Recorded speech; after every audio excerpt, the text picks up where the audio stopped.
Tar and Lima, Kimmich and Pavlovic, Elise, Musiala and Diaz, and 54-goal Harry Kane, who's scored in the last 6 Champions League ties, is the man that leads the line. Safanov in goal for PSG, Zaire Emery, Marquinhos, Pacho and Nuno Mendes, Fabian Ruiz, Vitinha and João Neves, Doué, Dembele and Kvaratskhelia up front. He's also scored 10 Champions League goals this season. Tonight's referee, João Pinheiro, who impressed Stuart when he took charge of the Forest Villa game last week. He has shown 15 red cards this season, though. We kick off at 8 o'clock. Alongside Jim, Stuart Pearce, former England World Cup defender. Good evening, how are you? Very well, thanks you. Looking forward to this one. Me too, especially after I decided to be one of the few people on the planet, I guess, that decided Ipswich against Southampton was the game to watch at this time last week. So I'm hoping to catch most of the action at this time around. In hindsight, a terrible decision, I know. But plenty to look forward to tonight. And the changes, we'll start there, they're interesting for, I guess, one reason, which is that I guess the attackers last week were so brilliant, but how much are they truly helped by the marauding fullbacks, Alphonso Davies and the Moroccan fullback Achraf Hakimi, who injured his hamstring, as Jim mentioned. Lima comes in for Davies. Fabian Ruiz coming in midfield, which means a bit of a positional switch for the PSG players as well. How much did their absences affect how their teams want to play? Well, I think Lima was, when he come on in the game last week, he got forward a hell of a lot more, I thought. So I think that, you would have thought Davies is surging forward, but I thought Lima got forward in a more attacking role and cut inside and overloaded that central area slightly. So I think this might be more of an attacking option, believe it or not, than Davies. I think obviously the injury has caused the situation with Zaire Emery dropping into right back. So I think it was forced upon one of the teams, but I think the other one, I think Lima, he wants to play a more attack-minded player that's going to get in there and overload areas. Fabian Ruiz is a lovely player, as we all know, from the Spain midfield. But Luis Diaz is a real handful on the wing for Bayern Munich. Any tips for the young midfielder Warren Zaire Emery in dealing with him? As I always say, when you're playing against a very, very talented midfield player, you've got to deny him that ball to his feet. So your positional play's got to be absolutely spot on. Stop the ball when his teammates look up, they look and think, no, it's not on, to give him it and go elsewhere. Because Diaz and Elise were absolutely magnificent last week, I've got to say.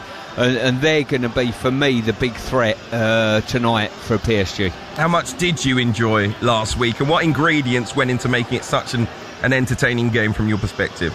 Both teams played into it, really. They didn't defend deep. There was plenty of room in midfield. There was no play acting from either of the teams. Even when the result went to 5-2, I think it was, I don't think there was any coyness from PSG in any way, shape or form. It was just a really open game. Both teams said, you know what, we're just going to try and score as many goals as we can on the night. And it played into one of the best spectacles of European football or world football we've seen for a long, long time. Jim, I imagine you've seen thousands of football matches. Where does it rank amongst the best you've seen? Well, I was also watching Ipswich Southampton last week, I must admit. So I have caught up with it. I didn't see it live. I guess from that point of view, it slightly spoils it when you know what's coming, when you know what the score is, and you sit there, you're certainly enjoying it, but it doesn't quite unfold in the same way. It was a phenomenal game of football, and you have to remember that whilst there were 9 goals, there were also the woodwork being hit 3 times. I mean, it could have ended up 6-6, 7-6 quite easily. And it was just a completely engaging spectacle, even when you knew what the story was going to be. Tonight, I think, will be more of the same. I can't see it being 5-4 again. That would be ridiculous. But I can see it maybe being 3-2, something like that. 3-2 to Bayern and going to extra time. Stu, why don't we see more of the top Premier League sides produce more games like that? When our big teams go head-to-head, we wait all week, and they can be... Well, they can sometimes, flatter to deceive, not really produce, particularly from an attacking point of view, the quality that we saw last week. Why the difference? Well, I think there's one thing, you're playing each other all the time on a regular basis domestically, you know. I think if you ask Bayern and PSG, are all your games in the league very similar to what we saw last week, they'd probably tell you no. These games have been escalated to such a high standard, the stakes are that high. These are the best players in Europe, otherwise they wouldn't be in a semi-final stroke final for one of them. So I think all that plays into the hands, and we concentrate so much maybe on the defensive side of the game, maybe a little bit too much for the spectacle of the game. And let's not rule out the fact, I see a lot of play acting and time wasting in the Premier League at the moment, and feigning injury. There was none of that in this game. Now, some of that was down to the fact that defenders couldn't get anywhere near the forwards or the midfielders, but whatever it was an open game. You wonder, Jim, whether results have become so important in the Premier League, the stakes of staying up at all costs maybe more important, and maybe that's why Stuart says we rely so much on clean sheets, the defensive side on the game in England, because actually there were many that said last week, the defending wasn't great. Some were still saying that, despite the fact it was one of the best games ever. Yeah, I think that everything is cyclical. And at the moment, we are in perhaps a slight downward curve in terms of the Premier League with the number of goals. It's not as high as it was an average number of goals per game 2 or 3 seasons ago, but there are outliers. I was fortunate enough to watch the Manchester United-Bournemouth game just before Christmas that ended 4-4 and could have been 6-6, and if you see that game in isolation, you'd say that the Premier League was an extraordinarily rude health in terms of attacking play. So I think that it all depends how you choose to frame it.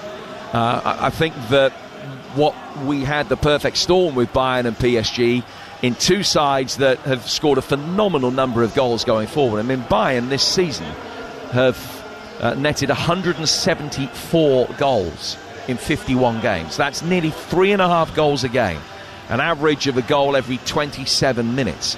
And when you're playing against another side who are much better going forward than they are defensively, you're likely to get this kind of encounter. I think in the Premier League, the standard of defending is probably unheralded. I think it's pretty good, and that's why at the moment I don't think that you're seeing quite as many goals. I just think that the situation we had last week were two sides who were supremely confident going forward, who don't really fancy themselves defensively to be able to keep a clean sheet, and so they have to try and bludgeon their way past very impressive attacking opposition the only way that they know how. You've got to say as well, Hugh, both teams here have got wide players that have got one thing on their mind: receive the ball and run at the opposition's goal, and I think probably you see too much domestically players where it frustrates a lot of fans is it goes sideways and then to the wingers and then back into midfield being recycled again. I think there's 4 wingers here that want to get turned and run at the opposition. So nothing changes tonight, despite the fact that Bayern conceded 5 goals in a Champions League game for the first time in 31 years. Manager Vincent Kompany saying straight after the game he's not going to be changing his approach for tonight. Is that wise? Yes, I think it is. Fair play to him. He's gone away from home and got 4 goals. They're at home. They've got a 1-goal disadvantage in the game. I think he'd have probably taken that before they travelled to Paris. So, he trusts his team to score goals, and he'll trust his fans to push his team. And he'll be quietly confident, even though he's a goal to the disadvantage. What's the best way for Paris Saint-Germain to protect a 1-goal advantage? Score whenever they get the opportunity. I'm not even going to go down the route of defend well. I'm not going to do it because I don't want to see it. So they've got to take their chances, and it's going to be one of those games tonight. It's not about who defends better than this and who does this and who does that. It's which team, when they create chances, and they both will, actually are more clinical. That's a man who knew all about defending, Stuart Pearce, and yet he and all of us want to see the beautiful game played out just like it was last week as Bayern Munich take on Paris Saint-Germain. It's live right here from 8 p.m. on TalkSport. Jim, Stuart, thank you very much. We'll be back with the gentleman very shortly. You're listening to Kickoff on TalkSport with Ladbrokes. It's 18+, begambleaware.org. Up next, we're going to look ahead to an important game for Arsenal in the WSL tonight. Stay with us. Kickoff on TalkSport with Ladbrokes. 18+, gambleaware.org.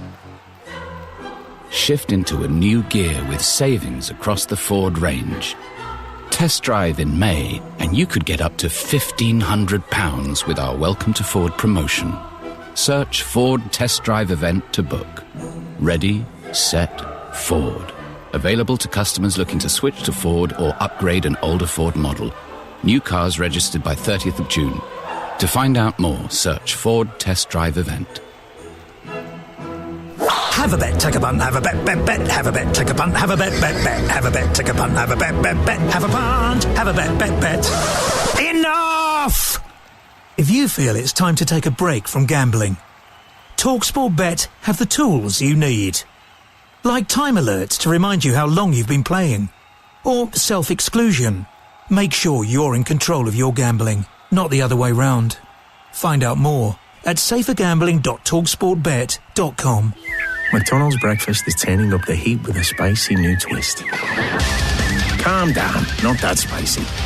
Breakfast is for savouring, not suffering. Introducing McDonald's breakfast with Frank's Red Hot Ketchup. A spicy breakfast suitable for the morning. Until 8th of June, served until 11 a.m., subject to availability. Este es un anuncio de radio de Hiscox Business Insurance, que pretende mostrarle ciertos riesgos y peligros de los que Hiscox Business Insurance puede ayudarle a protegerse. If your business gets blamed by a client for a mistake, like accidentally recording the radio ad in the wrong language, Hiscox could help protect you. The story of your business, underwritten by Hiscox Business Insurance. Subject to already holding a relevant Hiscox policy and subject to policy eligibility terms and conditions. Smart TV. Didn't work. QR code login. Didn't work. Re-enter login. Didn't work. Voice-activated remote. Didn't work. We can fix that, but our casino app is actually pretty good. Wager £20, get 100 free spins with Midnight on eligible games. Search Midnight Casino or download the Midnight app today. New customers only. Restrictions and T's and C's apply. 18 plus. Play responsibly. Gambleaware.org. When it comes to drama, this is a monumental moment. Tension. Big chance here. And elation. And the ball is in the back of the net. The Premier League has it all. And this season you can hear it all on Game Day. TalkSport's essential Premier League destination. Job done. Get set for Game Day on TalkSport with Sky Sports. With titles on the line and fights for survival, the run-in is where it all counts. You can stream all of Sky Sports live with a Flexible Now membership. Champions League live on TalkSport with Enterprise Rent-A-Car. Whatever it is, we're here for it. Saturday afternoon, the Premier League live on TalkSport. And it's gone straight in! Triple filtered freeze-dried commentary. Liverpool versus Chelsea. Cracking coverage commences at 11. Kickoff at 12:30. Saturday afternoon. Fast, furious football talk. A moment of magic! On the nation's favourite, TalkSport. Well, it's a massive night of Champions League football ahead of us. Which team will face Arsenal in the final in Budapest on Saturday, the 30th of May? Of the 10 previous occasions that Bayern have lost the first leg of a European semi-final, they've been eliminated 9 times. The only time they've overcome a deficit to reach a final was a European Cup semi against CSKA Sofia back in 1982. So the omens currently looking good for Paris Saint-Germain, who carry a slender advantage live on TalkSport tonight. Kickoff coming at 8 p.m. Let's get an odds update next with Ladbrokes. Odds update on TalkSport with Ladbrokes. Bet on this season's Champions League action live tonight. Visit ladbrokes.com. 18 plus gambleaware.org. And I'm delighted to welcome in Chris Wood from Ladbrokes. How are you and how much are you looking forward to tonight's game? I'm really well, actually. Yeah, can't wait for tonight's game. This is I think this is the one that any sort of neutral fan was looking forward to rather than the one last night. Bayern have been very strong in the market all day. They're 8-15 favourites to win in 90 minutes. The draw's 19-5, and PSG just short of 3-1 at 29-10. Bayern are very slight favourites to qualify as well. They're 3-4, whereas PSG are 19-20, even with that 1-goal advantage.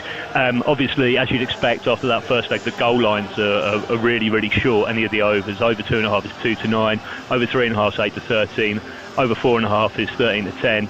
And over 5.5 is 13-5. 2 or more goals in both halves is 11-8, and both teams to score in both halves is 9-2. If you fancy a real goal fest there, Obviously, main danger for Bayern is going to be Harry Kane. He's 29 to 10 to score the first goal, and very short to get 2 or more at 3-1. Michael Olise scored an absolute belter in the first leg. He's 11 to 2 to score the first goal and 5 to 4 to score any time. And Luis Diaz, obviously been brilliant for Bayern this year. He's 5 to 1 to score the first goal, 11 to 10 to score any time. Main threats for PSG, spread it around a little bit more. Dembele's 6 to 1 to score the first goal, 6 to 4 to score any time. Kvaratskhelia, who's just been brilliant every game that I've seen him in this season. He's 13 to 2 to score the first goal and 17 to 10 to score any time. And Desiree Doué is 15 to 2 to score the first goal and 19 to 10 to score any time. Arsenal in the final. What has that done for the outright market? Well, obviously the Arsenal price has come in, but they're still odds against their 5 to 4. They're going to be They'll be slightly bigger outsiders against Bayern than PSG. Bayern are 2 to 1 to win outright, and PSG are the outsiders now at 12 to 5.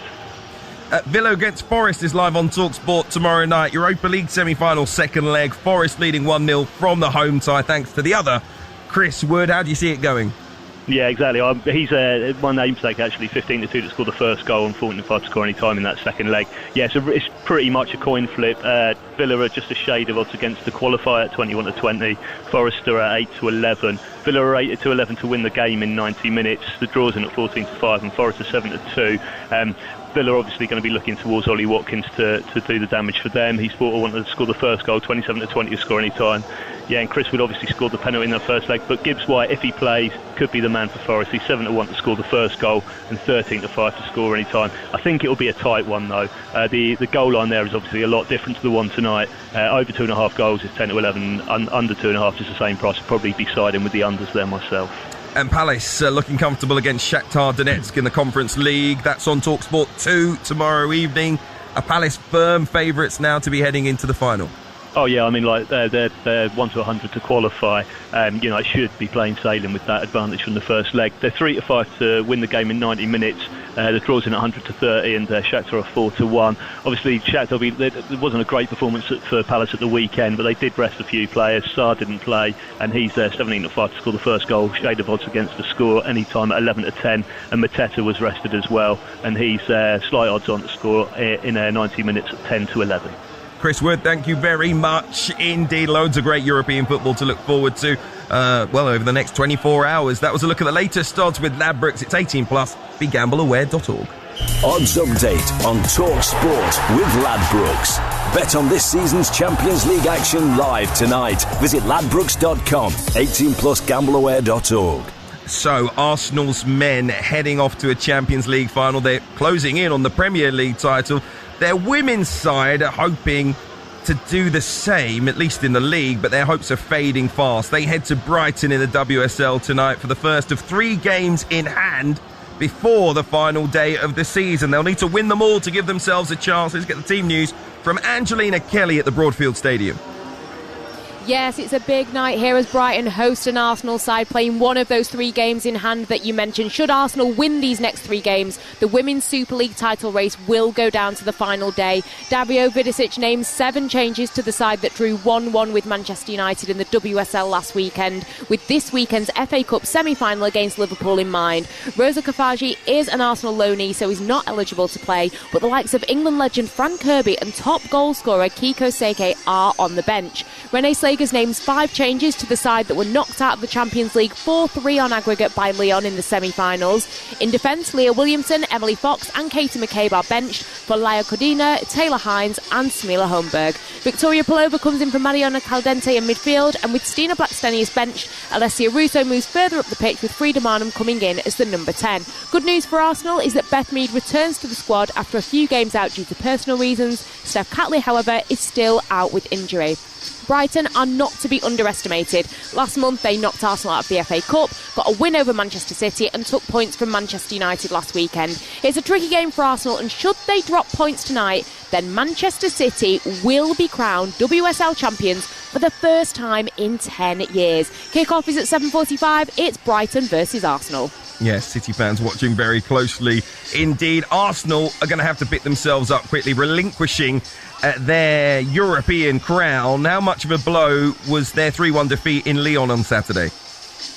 Oh, it was absolutely huge. I was reporting on that game, and you could tell when that full-time whistle went, Arsenal could not believe what had happened. Last season, they were 2-1 down in the first leg of the semi-final against Lyon and won 5-3 on aggregate in the end. So to be leading going into the second leg and then lose, it will hurt. But Lyon, you know what? They were the better side. Melchi Dumornay, remember that name because she was phenomenal for Lyon. She was at the heart of everything they did. You know, they have Michelle Kang as their owner, who also owns London City Lionesses, and has a pretty big checkbook, which is always handy to have. She brought in good players in the summer that have clicked, and yeah, Lyon did deserve it. So a lot of food for thought for Arsenal if they do want to be going back next season into the Champions League. I think they're going to have to make some big signings in the summer. Brighton unbeaten in 4 coming into tonight. What kind of test can they give Arsenal? Well, it's interesting because there are so many changes, but they do have such star power on the bench. Somebody like Fran Kirby, for example, you can never underestimate. Brighton have beaten City 3-2 recently, and like I say, they knocked Arsenal out of the FA Cup. So they are a tough team to play, but considering that they do have that semi-final against Liverpool next Sunday, maybe it's a good time for Arsenal to play them. I mean, you look in the Premier League, Spurs managed to get a result against Aston Villa at a good time because their focus was the Europa League. So maybe Arsenal have got Brighton away at a good time, but yeah, definitely not to be underestimated. It's a well-knit team. They've got a really good manager. They've been together for a while now, and yeah, things are working nicely for Brighton. You mentioned how close City are to the title. If Arsenal drop points tonight, it could be theirs. They meet Chelsea in the other Women's FA Cup semi-final at the weekend, which obviously mirrors the men's final. Do you see any way that City don't take home a double? They've got a trip to West Ham in their final league game.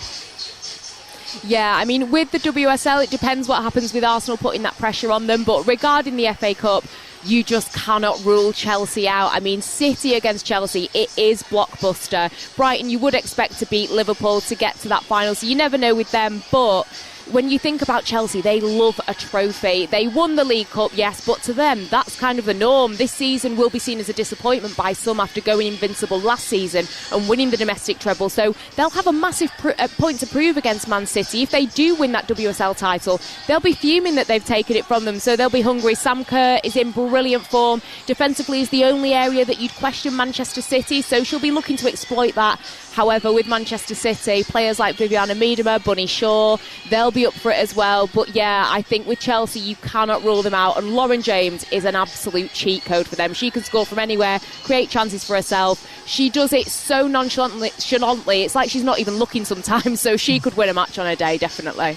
Big games everywhere you look as we reach the business end to the season. Angelina Kelly there is going to be keeping you right up to date with Brighton against Arsenal in the WSL tonight. Remember, if the Gunners drop points, it will mean Manchester City are crowned champions. You're listening to the Champions League, though, live on TalkSport with Enterprise Rent-A-Car. Whatever it is, they're here for it. We're going to look back at Arsenal's men's achievement of reaching the Champions League final for the first time in 20 years after the break. And we'll ask if being in the Premier League actually makes it a harder competition for them to win. Kickoff on TalkSport with Ladbrokes. 18+ gambleaware.org. Love horse racing? So do we! At Sporting Life, we give you access to premium sports betting insights, and it's all completely free. Whether it's behind the scenes at the stables or the thunder of hooves down the track, we're here because every moment matters. Join Sporting Life today to enhance your betting experience with in-depth analysis, exclusive content, and the latest form and stats. When it comes to horse racing, we're on your side. Search Sporting Life. Smart TV didn't work. QR code login didn't work. Re-enter login didn't work. Voice activated remote didn't work. We can fix that, but our casino app is actually pretty good. Wager £20, get 100 free spins with Midnight on eligible games. Search Midnight Casino or download the Midnight app today. New customers only. Restrictions and T's and C's apply. 18+. Play responsibly. Gambleaware.org. On day 3 of leftovers for lunch, have a day off. Switch it up with a double cheeseburger for $2.49 on the McDonald's Saver menu. Leftovers left the chat. Talk about saver satisfaction.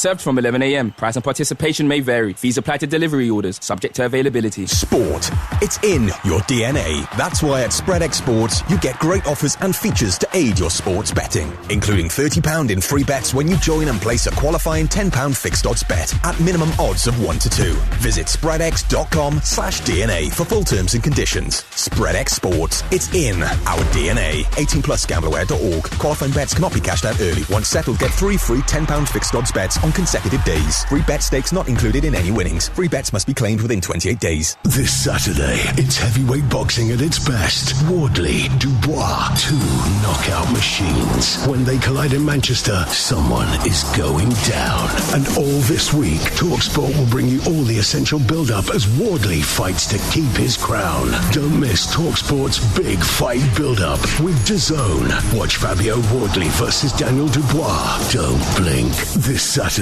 only on DAZN. Sign up now at DAZN.com.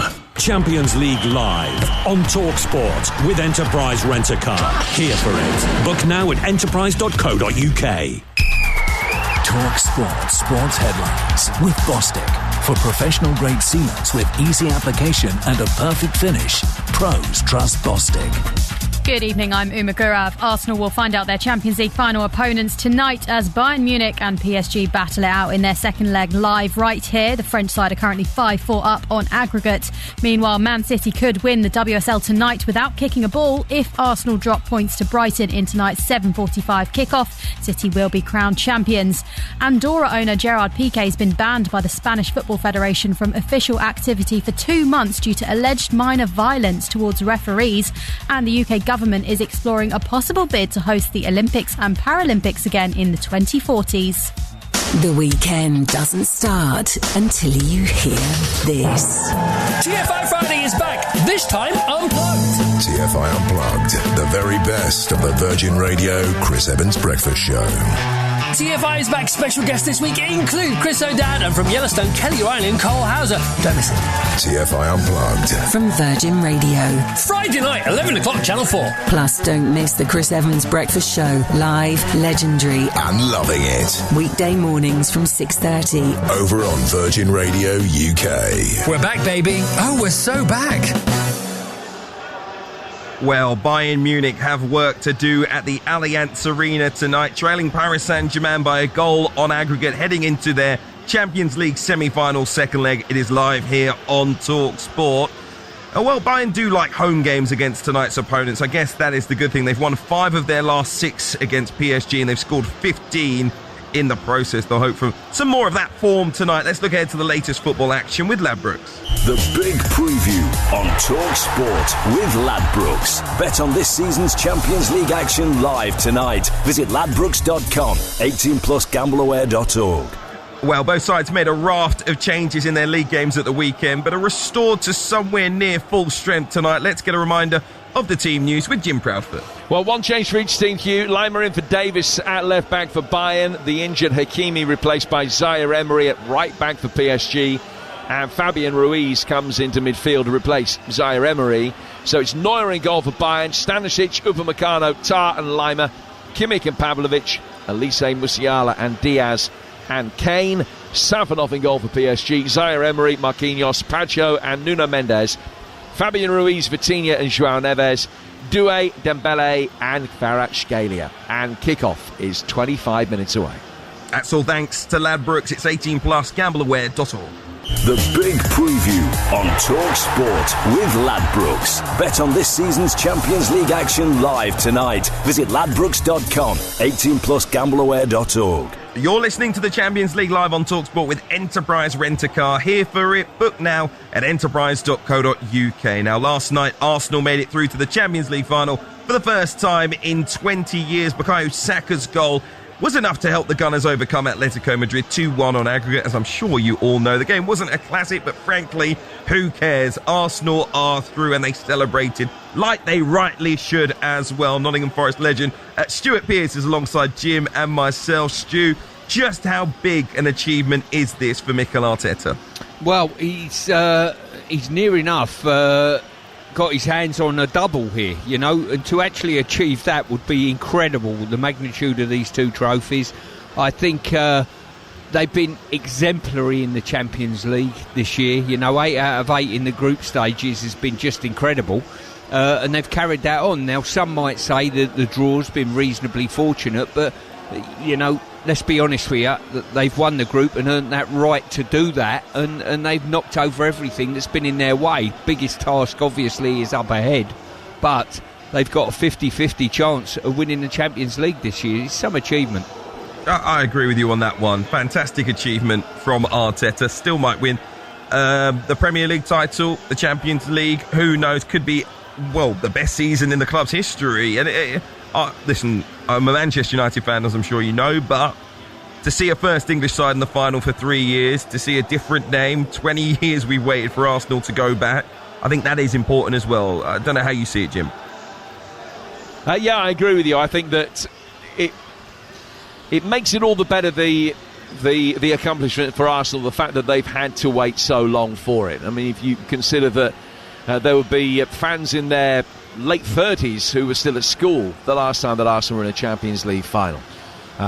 They've had to wait a little bit longer than that for a Premier League title, and that would make it all the better. You only really appreciate the good times, I think, if you've experienced the fallow ones as a football supporter. And the Gunners will certainly make the most of it, as we saw last night. And listen, I don't think there was anything wrong with the celebrations whatsoever from Arsenal last night. I think that they have more than earned the right, and you could see what it means to them. I must admit, 3 or 4 weeks ago, it felt as though their grip on a double was becoming particularly tenuous. You could make a case of them getting knocked out in the semi-final and not winning the league. Now they're in the final of the Champions League, and they're going to have a tough prospect, whoever they end up playing.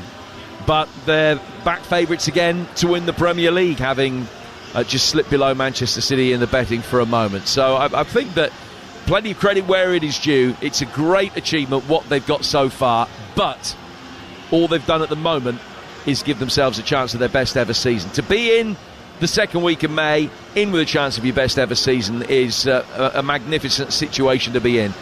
But they haven't won anything yet. When they do get to the final, they will, though, certainly face, aside from either France or Germany. And Mikel Arteta, Stuart, thinks that both of tonight's sides will benefit from having a less intense domestic schedule, particularly with their league matches. However you want to describe less intense, fewer matches / less difficult opponents, I guess. Do we agree, actually, that does help those sides? I think it probably does slightly. The intensity of the games, it could be top versus bottom in the Premier League at any given day, and the intensity of those games is still all there. There's not easy games in the Premier League. So I think somewhere down the line, it probably does help. You can rest players, you can rotate a little bit more, and be confident that you're still going to get the result on the continent. For me, the bigger sides in England should be able to rotate more often, because being far, far, far richer should enable our sides to have deeper and far more talented squads and be able to cope with a number of games. It's not just that we have more matches, it's that we have a lot more money than the other big leagues in Europe, and that should actually shine through when it comes to the quality of our teams. Right now it doesn't.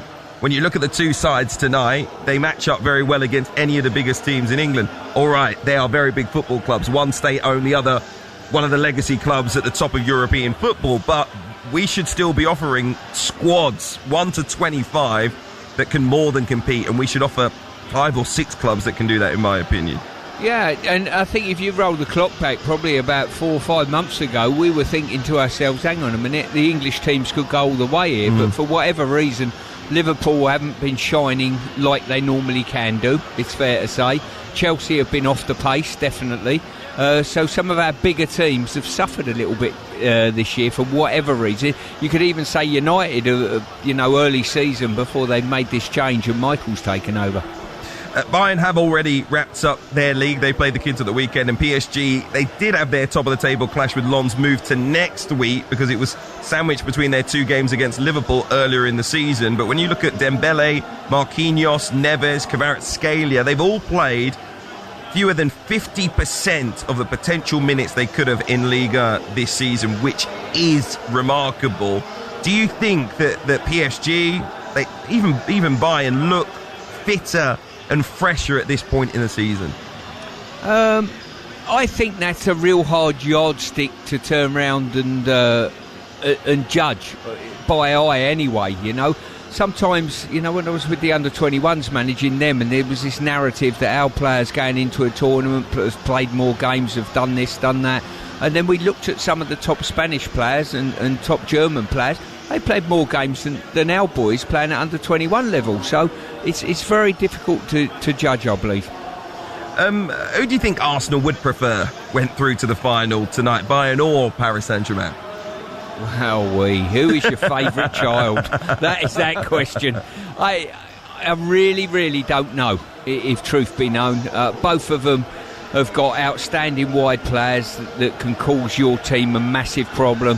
Harry Kane, there's a story there. Ex-Tottenham coming back to play Arsenal in the Champions League. There's a story for you straight away. I honestly don't know. I don't know whether Jim can throw some light on that one. I've changed my mind about 3 times over the course of the day as to what the answer might be. I mean, Mikel Arteta, I'm sure, would have a preference. I can't gauge what it would be. I mean, you have to look back at the fact that Arsenal obviously had the history of PSG losing to them both home and away last year, whereas the last time that the Gunners played Bayern Munich was in the group stage this season, and they beat them, and which would be... listen, this sounds as though I'm being very stereotypical and suggesting that Arsenal are one-dimensional and are only capable of winning a game like this on set pieces. I'm not saying that at all. But the set piece is such a magnificent part of the Arsenal that you think that Bayern probably can't defend them quite as well as PSG. But then you're saying, I'd like to play Bayern, so you're choosing to play a side who, by that stage, might have scored 190 goals in all competitions this season. So it's very, very difficult. I think that Arteta will be able to see positives and negatives with whoever they play, so he'll make the best of it. Whoever it is, he will say, well, it could have been worse because they haven't got that the other side would have. The only thing I've disliked about some of the stuff I've seen across the media today is it's kind of a lazy rhetoric that it's going to be attack versus defence. Arsenal don't attack well enough. Whoever they play in the final hasn't got a great defence, but it won't matter. They'll probably steamroller Arsenal. Last I saw from this Arsenal side, they don't really concede that many goals against anyone. Now, they might not have the most fluent attack in the world, but that could make for a very tight final, which I think is probably, at least at this stage, 60-40 in favour of whoever wins tonight. But you know, you're listening to people on radio, you're reading the papers, you'd make out that Arsenal were no marks and had no chance in the final. That's absolutely not the case. No, they've got a fantastic chance of winning the final. The Gunners aren't going to be blown away in the same way that Inter Milan were last year. I haven't got the statistic in front of me, but I think it's only in 1 or 2 of the last 95 games that Arsenal have even conceded 3 goals in a game. 7 goals conceded in their 14 European matches this season so far. Yeah, I mean, it is a magnificent record. This is something that we've been saying for weeks. If Arsenal are going to win the Champions League, they're not going to win it in the same way that either of the 2 teams we're watching tonight are going to win it. But not that matters. It's just an observation. They're going to win it by being defensively resolute and being able to take the odd isolated chance that they create, as opposed to a Bayern side who you imagine if they're going to win it are going to try and blast out the opposition in a match in which they wouldn't expect to keep a clean sheet but would have the superiority at the front end of the pitch. So yeah, I understand what you're saying. It is a lazy rhetoric, attack against defence. I don't actually think it's too far removed from that. I'm not saying that it's going to be a match that'll be 75-25% in terms of possession and the Gunners are going to be sitting back on the ropes and are going to be taking punch after punch. I don't think it's going to be that, but there's no doubt that if Arsenal's season is going to end in European glory in Budapest, they're not going to do it by winning the final 4-3. That's true. OK, Jim Proudfoot, Stuart Pearce will be back with you in a moment. Remember, the Champions League final will be live here on TalkSport. Arsenal versus either Paris Saint-Germain or Bayern Munich, Saturday, May the 30th. You're listening to Kickoff on TalkSport with Ladbrokes. It's 18+, begambleaware.org. Coming up, we're going to ask, is tonight the night for Harry Kane to write his name further into Bayern folklore? He will certainly hope so. The second leg between Bayern Munich and Paris Saint-Germain comes next. Kickoff on TalkSport with Ladbrokes. 18+, gambleaware.org. Saturday, May 9th. Don't blink. Two Ultimate Knockout Kings are set to collide. Wardley versus Dubois. Live exclusively on DAZN. And with DAZN Ultimate, one knockout subscription gets you over 12 DAZN pay-per-view fights and 185 plus fights a year. This is incredible stuff! So, join us ringside and make every blockbuster event unmissable all year round. Buy Wardley vs. Dubois at DAZN.com or join DAZN Ultimate and get the fight included at no extra cost. When life gives you that hump day feeling, Deliveroo gives you the fuel to power through with a top-up shop delivered in as little as 20 minutes. Keep the fridge full with your favourite essentials from Co-op, Morrison's and Sainsbury's. And even better, our freshness promise means your fresh and chilled groceries arrive fresh, or you get your money back. Deliveroo, now just got even better. Geographical restrictions, T's and C's and fees apply. Delivery times vary. See app or web for info. Smart TV. Didn't work. QR code login. Didn't work. Re-enter login. Didn't work. Voice-activated remote. Didn't work. We can fix that, but our casino app is actually pretty good. Wager £20, get 100 free spins with Midnight on eligible games. Search Midnight Casino or download the Midnight app today. New customers only. Restrictions and T's and C's apply. 18 plus. Play responsibly. GambleAware.org. Stick to the shopping list. Stick to the shopping list. Stick to the... Unexpected bargain in the bagging area. Oh well, lists are made to be broken. Especially for the flaming incredible gas barbecue at Aldi. Just $99.99. The garden event. Thursday, 7th of May. Aldi special buys. Once they're gone, they're gone. Across the world, 1 in 6 children are growing up in a conflict zone. UNICEF supports millions of children living in conflicts every day. They work with communities and local partners to deliver life-saving supplies for children and families like clean water, life-saving therapeutic food and vaccinations so that they can stay healthy. And they stick around after too, helping children learn, recover and thrive. £10 a month could help support children when they need it most. Just search UNICEF Donate today. Whatever kind of football fan you are, Talk Sport and the Coral Daily Download are here for it to celebrate the fans every day. Whether you're a front row seater or a prawn sandwich eater, a half and half scarf wearer or a lifelong faithful torch bearer, a retro shirt for every game or bare-chested, even in the rain. For all the latest news, reaction and odds this season, don't miss the Coral Daily Download every morning from 6 on Talk Sport with Coral. We're here for the fans. 18 plus. GambleAware.org. Champions League live on Talk Sport with Enterprise Rent-A-Car. Whatever it is, we're here for it. More fun than paying your gas bill. Kickoff live on Talk Sport.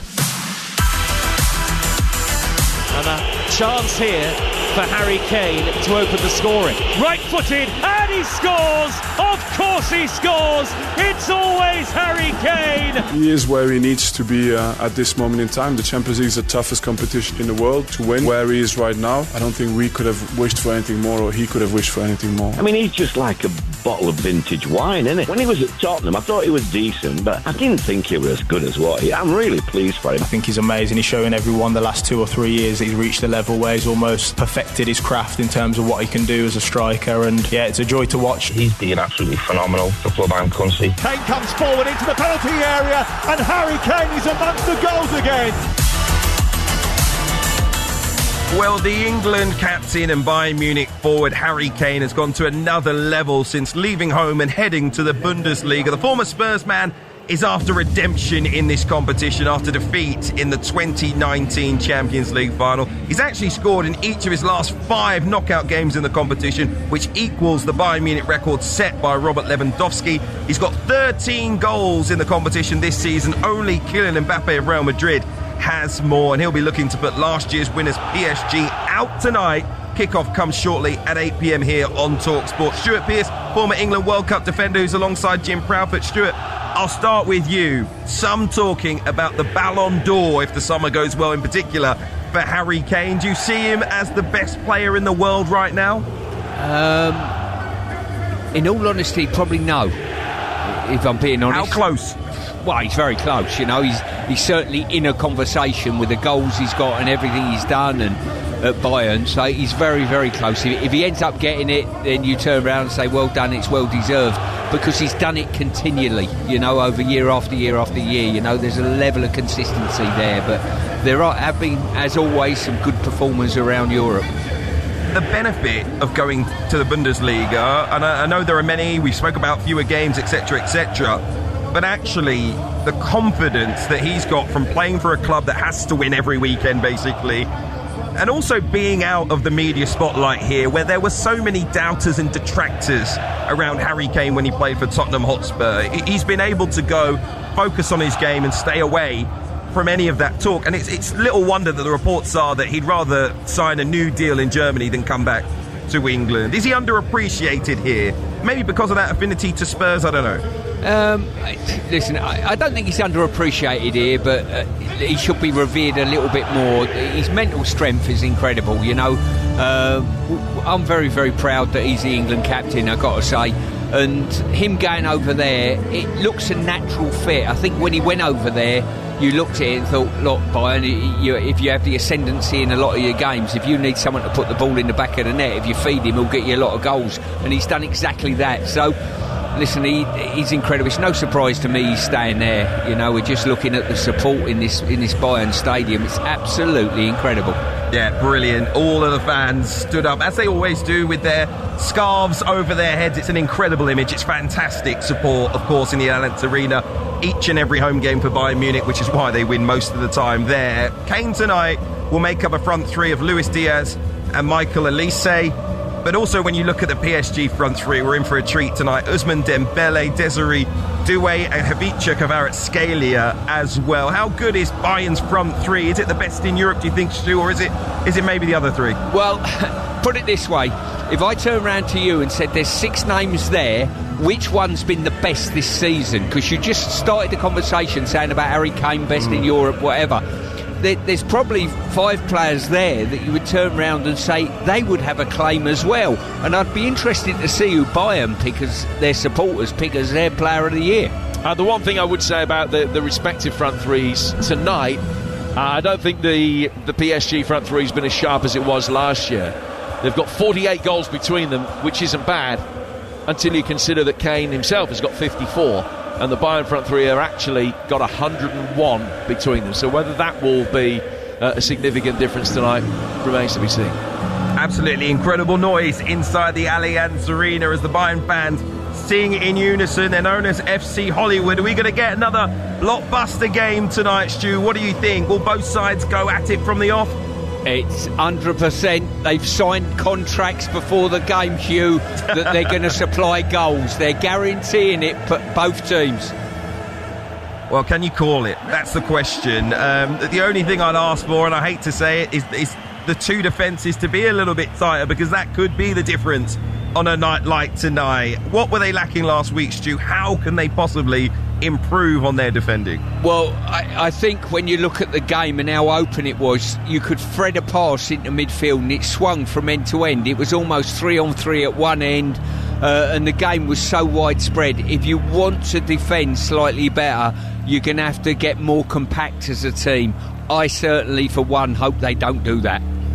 Okay, fans ready inside the stadium, all of them holding aloft little bits of card and colour that have been left on their seats, revealing a Bayern player. Just the shorts down, kicking a ball. My German isn't great, but I think this says shoot us into the final in German. So I think they're looking forward to winning the game tonight and possibly reaching Budapest.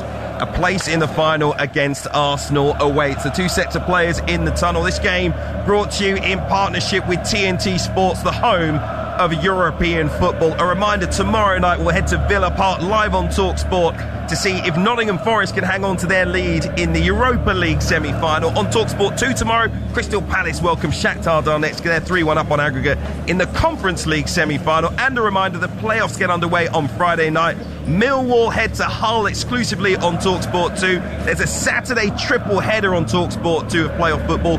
Borough against Southampton at lunchtime, followed by Stevenage versus Stockport and Bolton versus Bradford in the League One semis. And our exclusive Premier League action on Saturday is at lunchtime and sees Liverpool take on Chelsea at Anfield. It was a special night in Paris last week when the lovers of the beautiful game revelled in the majesty of two wonderful teams entertaining the world. Will tonight in Munich be more about pragmatism than fantasy football, or can the sequel live up to its billing after a 9-goal thriller in the first leg? It is Bayern Munich versus Paris Saint-Germain for the right to face Arsenal in the 2026 Champions League final, with PSG leading 5-4 on aggregate, and it's live here on TalkSport with the former Manchester City manager and England World Cup hero Stuart Pearce and our very own Jim Proudfoot.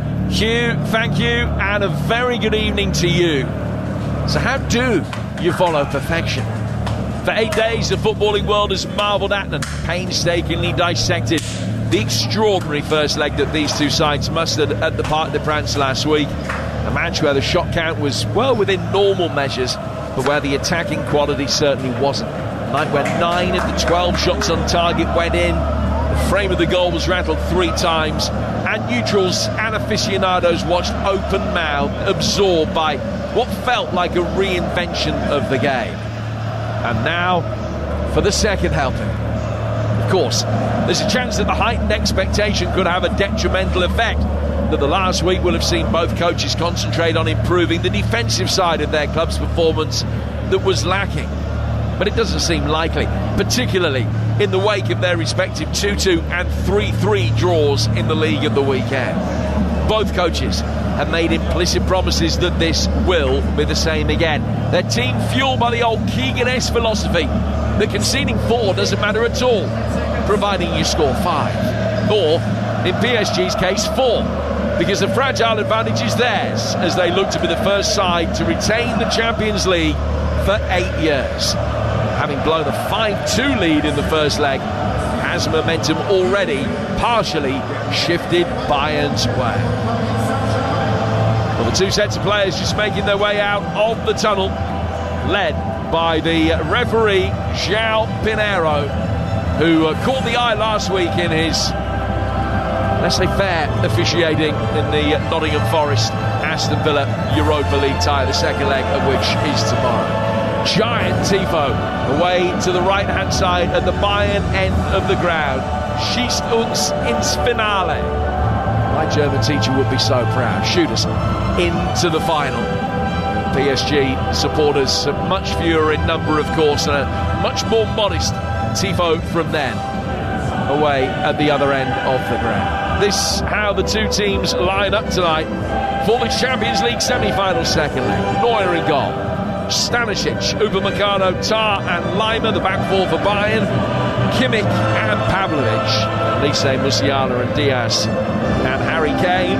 PSG, Safanov in goal, Zaire Emery, Marquinhos, Pacho and Nuno Mendes, Fabian Ruiz, Vitinha and João Neves, Doué, Dembele and Kvaratskhelia. The benches for Bayern: Kim, Goretzka, Jackson and Davis, Bischoff, Ito, Guerrero, Karl, and the keepers are Urbig and Ulreich. And for PSG, it's Beraldo, Zabani, Gonzalo Ramos and Lee, Hernandez, Maulu, Dro, Barcola and Mbaye, and 3 goalkeepers, Laurendon and Vigno, both untested, and Renato Marin, who is the most experienced of the 3, and he's only 19. Plenty of experience on the benches though. Vincent Kompany embarking on his 300th game in management tonight, hoping to be the first Belgian to win the Champions League since 1993. Luis Enrique's won this competition twice, with PSG last year and Barcelona back in 2015, hoping for yet another treble. It's already only one of 7 coaches to have lifted the European Cup with 2 different clubs, a roll of honour that includes Carlo Ancelotti, Jose and Pep. Well, Stuart, what are you expecting tonight? If you're Luis Enrique and you are protecting the lead, how do you go about it? Or is it simply just go for broke, don't think about the fact that you've got the lead, has got to approach this the same way as they did last week.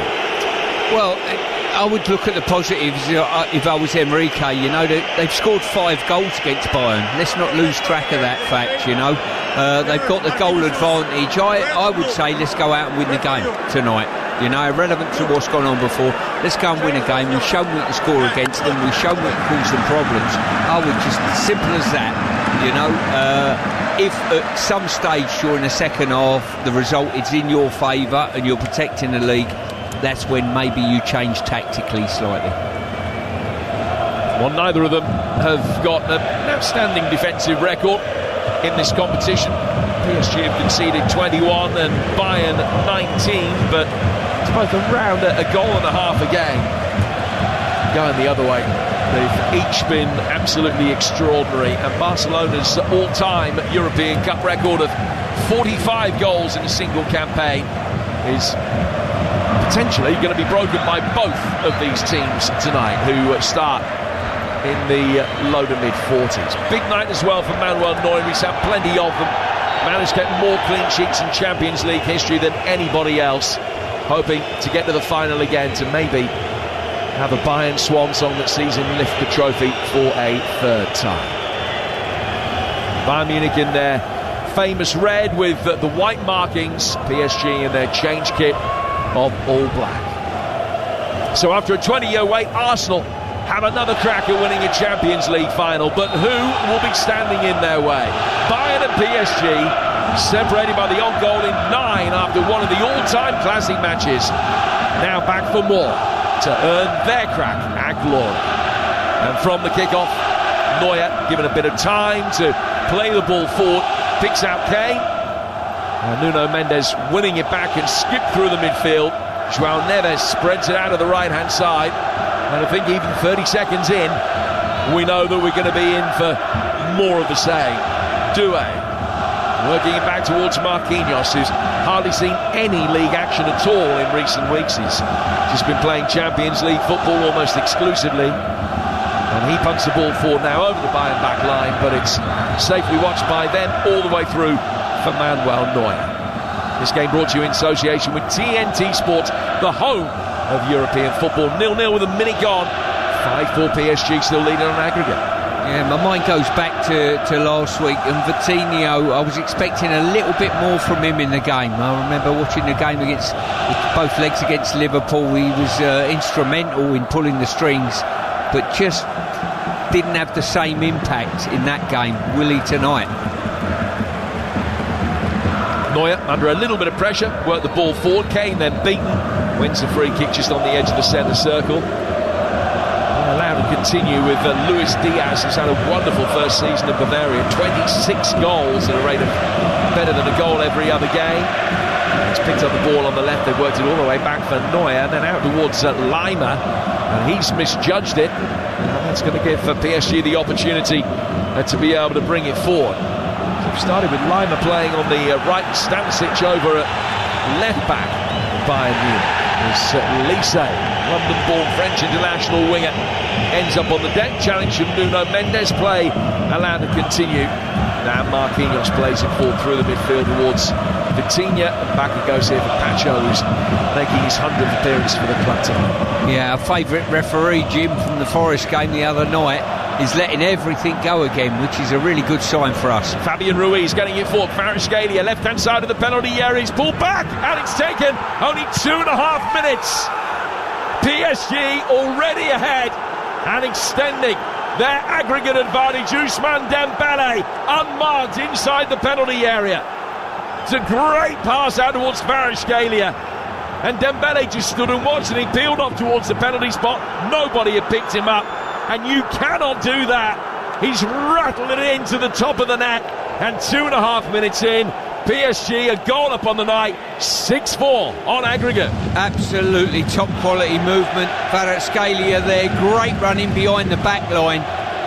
Tars not stayed with him, outpaced him, but the important thing is it was Dembele that finished, but he had 3 targets, Kvaratskhelia, in the box. PSG getting men forward very, very quickly. Really clinical finish as well. He's had a long time to look at that. The most important thing, keep it low, keep it under the bar, and he did exactly that. A clinical finishing. The marking is absolutely appalling. Well, it's appalling because they were turned round and they're making recovery runs, so they're out of sync as it was. So I think when you stop the action, they're actually nowhere near any of the PSG players in the box because they're attempting to run back towards their own goal. So the aggregate lead is 2 goals again, as it was at a time in the second half last week. I mean, at one stage they were 5-2 up on aggregate PSG. They're 6-4 up overall. This was never going to be a game that was going to be 0-0. As Neuer from the kickoff drives another one forward and Kane flicks it on towards the edge of the penalty area. I mean, I think even the most optimistic Bayern supporter would have arrived at the ground tonight thinking, well, we're not going to keep a clean sheet, so we're going to have to score at least twice to win. I mean, they invariably do score at least twice. I mean, more often than not they score at least 3, but to have conceded a goal in that manner just 2.5 minutes in will be a chastening blow for them. Well, the only thing that I'm surprised about is it took so long to score, Jim. I'm a little bit disappointed, to be honest. So 1-0 to PSG on the night. 6-4 they lead on aggregate. Meccano back for Neuer, who will clear again. Unable to extend his personal record of the most clean sheets in the Champions League history, and now he'll drive it right-footed forward towards halfway, where Elise goes up for it. He's been beaten in the air by Nuno Mendes. Ball chested down and worked up the line by Upamecano. Lima making a good run, attacking the edge of the penalty area. Will check back inside, shown inside by Pacho. Elise there offering some support, but it was well dealt with by Pacho, who's then gone to ground, just got caught after playing the ball. Now PSG have a free kick 15 yards outside their own penalty area. They also have a 2-goal aggregate lead. They're a goal up on the night. Yeah, they are. And as I say, I'm just looking at PSG's press. They've got big numbers in it. They're not sitting back in any way, shape or form. When the ball goes back to Neuer, they're going to press very, very aggressively and getting numbers forward. Safanov's going to take this free kick. PSG goalkeeper, who's in fluorescent yellow tonight. He's driven it out towards the far side where it's been knocked away by Pavlovic. And out for a throw that'll be taken on the Bayern Munich left-hand side by Stanisic. Stanisic playing at left-back this evening. And Lima playing on the right-hand side. He can play either side, Conrad Lima. He came on at left-back in the early stages of the second half last week in that absorbing 5-4 encounter that we brought you on Talk Sport. But this start has been typical for Bayern. If you look at the last 3 games they've played, beat Mainz 4-3, then lost 5-4 in Paris, and then at the weekend against Heidenheim, it was a much changed team, but that was a 3-3 draw, so they've let in 11 goals in the last 3 games. It's Bayern Munich we're talking. Yeah, and that would be worrying for me if I was a Bayern fan looking to win this game. Bear in mind they're chasing a team that if you give them space, they'll score. And they'll score more than one. Well, they've already got the one, scored by Ousmane Dembele on 3 minutes. We've played 7 now. You win Talk Sport. 1-0 to PSG. We're on the front foot again. Kvaratskhelia in the mood. 10 goals in the Champions League for him this season, and a superb assist already tonight. Just make his way into a little bit of space on the left-hand touchline, but the ball is knocked away from him. Kimmich guarding it forward. Elise unable to get too far. He's gone down. He's got caught by Nuno Mendes, who's claiming that he just played the ball. The yellow card is going to be shown by referee João Pinheiro. And Nuno Mendes, the first player in the book. Yeah, Bayern have got to find a way of feeding these 2 wide players. They really have, whether it's going through Kane to do so, or alternatively, yeah, he's caught him actually twice with the right leg first off. He's just caught him on the outside, on the heel, and then the following legs caught him on the foot. So he can't have any complaints, to be honest. He can't have any complaints, and yet he's still got them. He's got loads of them, yeah, you can tell by the look at his face. Trouble is now, he's on a yellow card in 8 minutes of the game. He's on a yellow card against Elise. He's got his hands full. So we're 8 minutes in, 1-0 to PSG. This is Bayern's first opportunity from a set piece. Joshua Kimmich raises his right arm above his head. He's tapped the ball short, and that gives Elise the chance to run, get into a central position. He fires it in, but too deep, and it curves over Safanov's despairing grasp, but he was going well wide, and it's out of play for a goal kick. That's a real waste for Bayern. Yeah, it was. I'm just looking at the rerun of that goal. The movement of Kvaratskhelia was magnificent. He's come in front of Tar, he's nicked it out wide, spun in behind him, and I've got to say, I've seen Milk turn quicker than that, chasing him in behind. Dembele, big celebration, a player that played in Germany at one stage in his career. He's now got 4 goals in his last 4 games against Bayern. 2 in the first leg, 1 in the quarter-final of the Club World Cup, which PSG won comfortably in Atlanta back in July. It was a 2-0 victory. He scored again tonight, up to 7 in the Champions League. Ousmane Dembele. And 19 all told for PSG this season. 9.5 minutes gone. It's Bayern 0, PSG 1. It's Manuel Neuer. It's 4 games short of 600 for Bayern Munich now. Driving the ball forward, flicked on, falls behind Kane. Musiala is in there battling, so too Pavlovic. PSG can turn over possession and work it back to their keeper, Safanov. The ponytail goalkeeper rattles it over halfway. Won by Jonathan Tah, helped on, flicked on by Stanisic, out towards Luis Diaz, coming off the left flank, shown inside by Marquinhos. Good ball in. Harry Kane couldn't quite react as it took a nick off Marquinhos, and that took it towards Safanov. Very nearly found Kane. That was their best attack so far, Bayern, but they still trail 1. Yeah, I've got to say, I've been brought up by Brian Clough to get turned, and Musiala there was magnificent. Ball into feet, he's turned all in one movement, and the pass through the lines was just deflected away from Kane. Tar down the line and straight out past Lima for a throw that will be taken on the PSG left. Some company acting as the ball boy. His all black garb tonight, the familiar baseball cap. Couldn't help himself with some white trainers to go with the rest of the get-up. Marquinhos has got it, plays it out to the right touchline. PSG flick it forward towards halfway. 1 back again. Musiala making his way into space. Elise's got it. Elise with a cleverly disguised ball for Kane, whose right-footed shot is blocked by Pacho, and then ricochets back outside the penalty area from Kvaratskhelia. Fabian Ruiz doing really well to keep his balance and bring him forward over halfway. Into Kvaratskhelia, having his shirt pulled by Lima.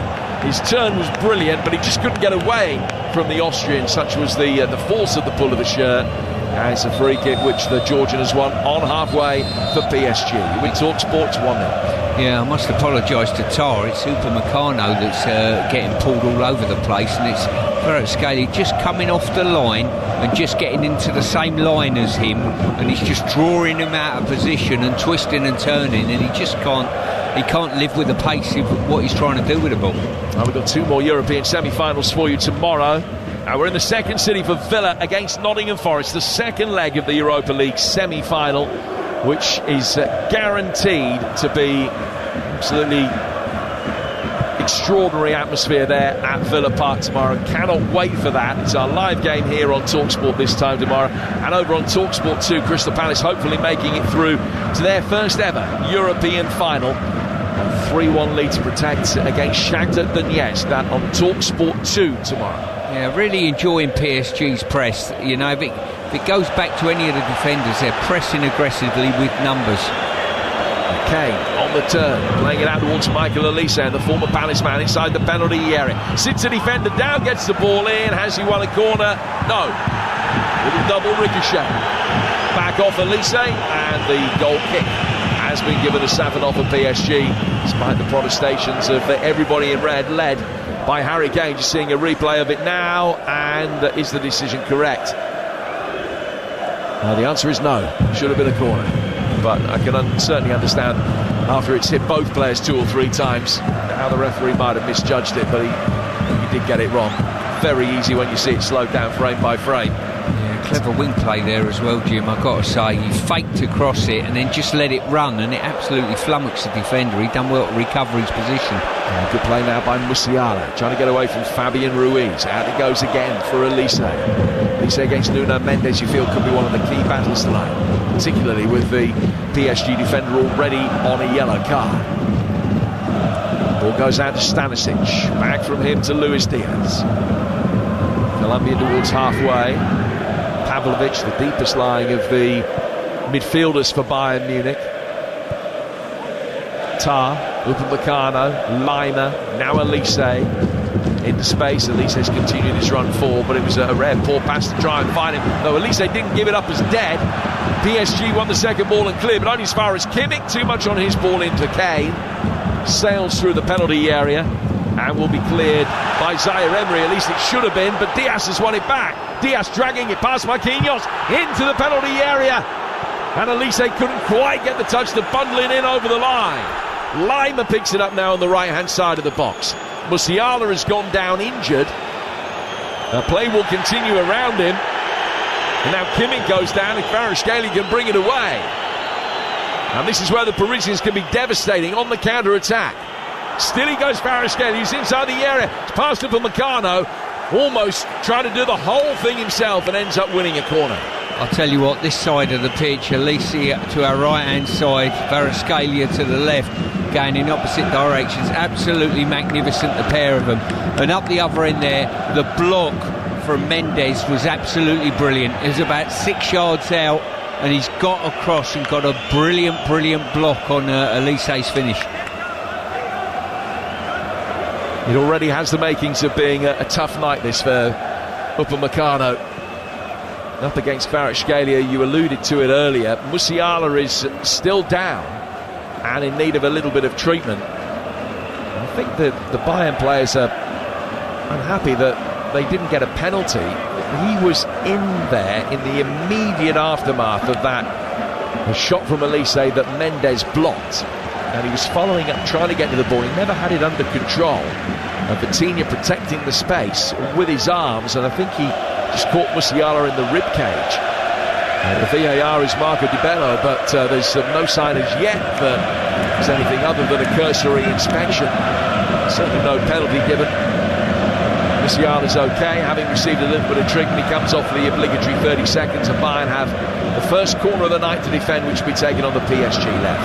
Yeah, the game's very open, as we thought. As I say, PSG capitalising on their break, and they look as though they feed the ball out to Kvaratskhelia. There's going to be big problems for Bayern. When their opportunity come, Mendes was good enough to block. Corner taken short, darting running towards the near post, then whipped in by Nuno Mendes and cleared by Lima. Bounces inside the centre circle. Everybody's misjudged that bounce, and just for a moment, if Elise could have got to it, it would have been 2 against 1, but he couldn't. Set up awkwardly for him, and he couldn't get a touch on it at all. Kvaratskhelia down the line from Fabian Ruiz. It's Desiree Doué making his way towards the edge of the penalty area. He's played it back down towards Ruiz again. Mexico deeper towards halfway. Nuno Mendes back from him to Vitinha. Pacho. PSG with the ball inside their own half at the moment, but then very quickly play 3 progressive passes into Bayern territory. When they then go back a second time through Zaire Emery, Bayern apply the press, following him back. Marquinhos has the ball in the right back position for a moment, and he's been able to play a lofted pass, get himself out of trouble. But Jonathan Tah, the former Leverkusen man, can bring it down in the midfield. Kane in this familiar slightly deeper role, off where you would ordinarily expect a number 9 to play, just linking up the play again, and then Elise stumbles as he comes out towards him, and Doué, having won it back, then turned into trouble, and Lima's unlucky that he's got the last touch and it's gone out for a PSG throw. See, some of Upamecano's problems is the fact that Lima is just surging on, sort of inside run, if you like, inside Elise, and when the ball gets turned over, it's a one-on-one scenario and it's a mismatch. Lima, if you're just joining us, playing at right back, on the right side is centre half. All of PSG's potent attacking play at the moment coming through those positions, and I suppose an additional defensive responsibility on Kimmich, but he's not coming back and offering too much cover either from his central midfield position. You probably expect that he would be the man that would drop in to offer that support when Lima's given the licence to push forward. Hasn't worked like that so far. Ball comes out towards Elise, and the linesman near side flags. Whether it was a handball by Elise or whether he thought there was a push by him on Nuno Mendes, but it's a free kick to PSG, who lead it 1-0 on the night. They have done since the 3rd minute. They're 6-4 up on aggregate. I guarantee, absolutely guarantee, there are more goals to come here. And we all hope you're right. Yeah, as I say, the ball's been fed out to Elise on a good number of occasions. He's just got to secure it that little bit more and put some pressure on Mendes, ask some questions of him now he's on that booking. Free kick has been given to Bayern over on their left-hand touchline with 19 minutes in, and it's 1-0 to PSG. Kimmich, blonde-haired veteran who's going to be hitting 500 Bayern games very early next season, getting it forward. Fabian Ruiz dealing with it. The blonde-bearded Lima puts the pressure on. And Fabian Ruiz just lets the ball run out of play. And it's a throw that will be taken down by the corner flag in the left-back position for PSG. Luis Enrique will be thrilled with how the opening 20 minutes has gone, but Kompany, as he patrols up and down the technical area in his black baseball cap, quite got a face of thunder, but he knows that there's plenty of work to do here. Yeah, this wasn't the script he wrote for himself and the team, that is for sure. In his dreams last night, it was an early goal for Bayern, and then the ascendancy grew from there. Now Vitinha has tripped over the ball, and Kane has won it back. Kimmich then in to try and take advantage of that. Pacho went shoulder to shoulder with him and gets it back. Now Kvaratskhelia spoons it down the line, and it's Doué taking on Jonathan Tah. Tah giving him a little shove, and then Kane was back there, fouled him. Referees played the advantage. Kvaratskhelia onto his right foot, deflected, which took the pace off the shot, and it goes straight into the grasp of Neuer, who bowls it out quickly. All of a sudden Bayern on the front foot, with Kane making some 50-60 yards, not the best ball from it. Hit Vitinha, that bounces back Luis Diaz's way. Diaz trying to work an angle for himself inside the penalty area. Left-footed ball comes in from Stanisic. Elise peels away towards the far post. Lima mops up on the edge of the box. Right-footed ball clipped in from Kimmich, and Pacho can send a commanding header away that's helped on by Doué. Back from Upamecano to Tah. Hasn't been a disappointment the opening 20 minutes of this game, but Bayern with work to do. 2 down on aggregate at the moment. Luis Diaz twisting, turning, firing, but wide. Once again, same format, and I'd probably exonerate Mendes from this statement. The wide players are causing problems in either flank. Mendes, after that booking, has sort of steadied the ship a little bit and done quite well. What he's done well against Elise, he stopped Elise getting the ball and getting a run at him, so he's been right on top of him for the vast majority of the occasions he's received the ball. Bayern creating a number of half chances and a few oohs and ahs moments from the edge of the penalty area, but nothing substantial as yet. We're on Talk Sport, we're midway through the first half, and for the last 20 minutes PSG have been ahead. 3rd minute goal from Dembele, beautifully assisted by Kvaratskhelia. And the Parisians have a 2-goal aggregate lead as Bayern play it forward. Kane's offside, just a little telltale break of the stride from Kane, which seemed to indicate that he thought he was offside. The replay suggests that he was maybe a little bit closer than he thought, because he would have realised that he'd probably gone too early compared to Pacho, the nearest defender, but was oblivious to Nuno Mendes back in the left-back position. He must have come really close to actually playing him on. The free kick was given. It's headed on down the line, and it comes off Upamecano and out for a throw that will be taken on the PSG left-hand side. Last holders to reach the final, Real Madrid, back in 2018, when they had that run towards the end of the last decade of real sustained success in this competition.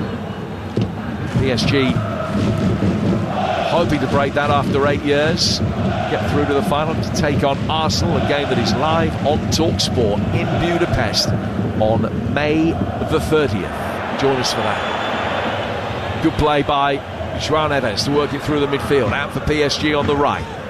Zaire Emery's had a pretty stiff defensive examination up against Luis Diaz so far. A player that is much better going forward, and his versatility means that he's been pressed back in at right back in the absence of Hakimi tonight, but sure, prefer to be in the midfield three. Bayern win it back. They've got it with Neuer inside their own penalty area with 24 minutes gone. Yeah, I think from Bayern's point of view, they've got to make more use of Lima when he gets forward. If you're going to gamble and surge your right back on and get advanced all the time and leave a gap behind you, your centre-half isn't filling against PSG's best player, you've got to make sure that you're really creating a problem for PSG. He's not at this moment in time. And from what I'm seeing, Jim, I think PSG have got at least one more goal in them. So as we stand at the moment, it's a 2-goal advantage. I see it more as a 3-goal advantage. And so for Bayern to go through, they've got to get a minimum of 3 goals in my eyes. Well, they have scored 3 or more in 37 of their 51 games this season, which is utterly remarkable. And they scored 2 or more, and at the moment 2 would take them to extra time.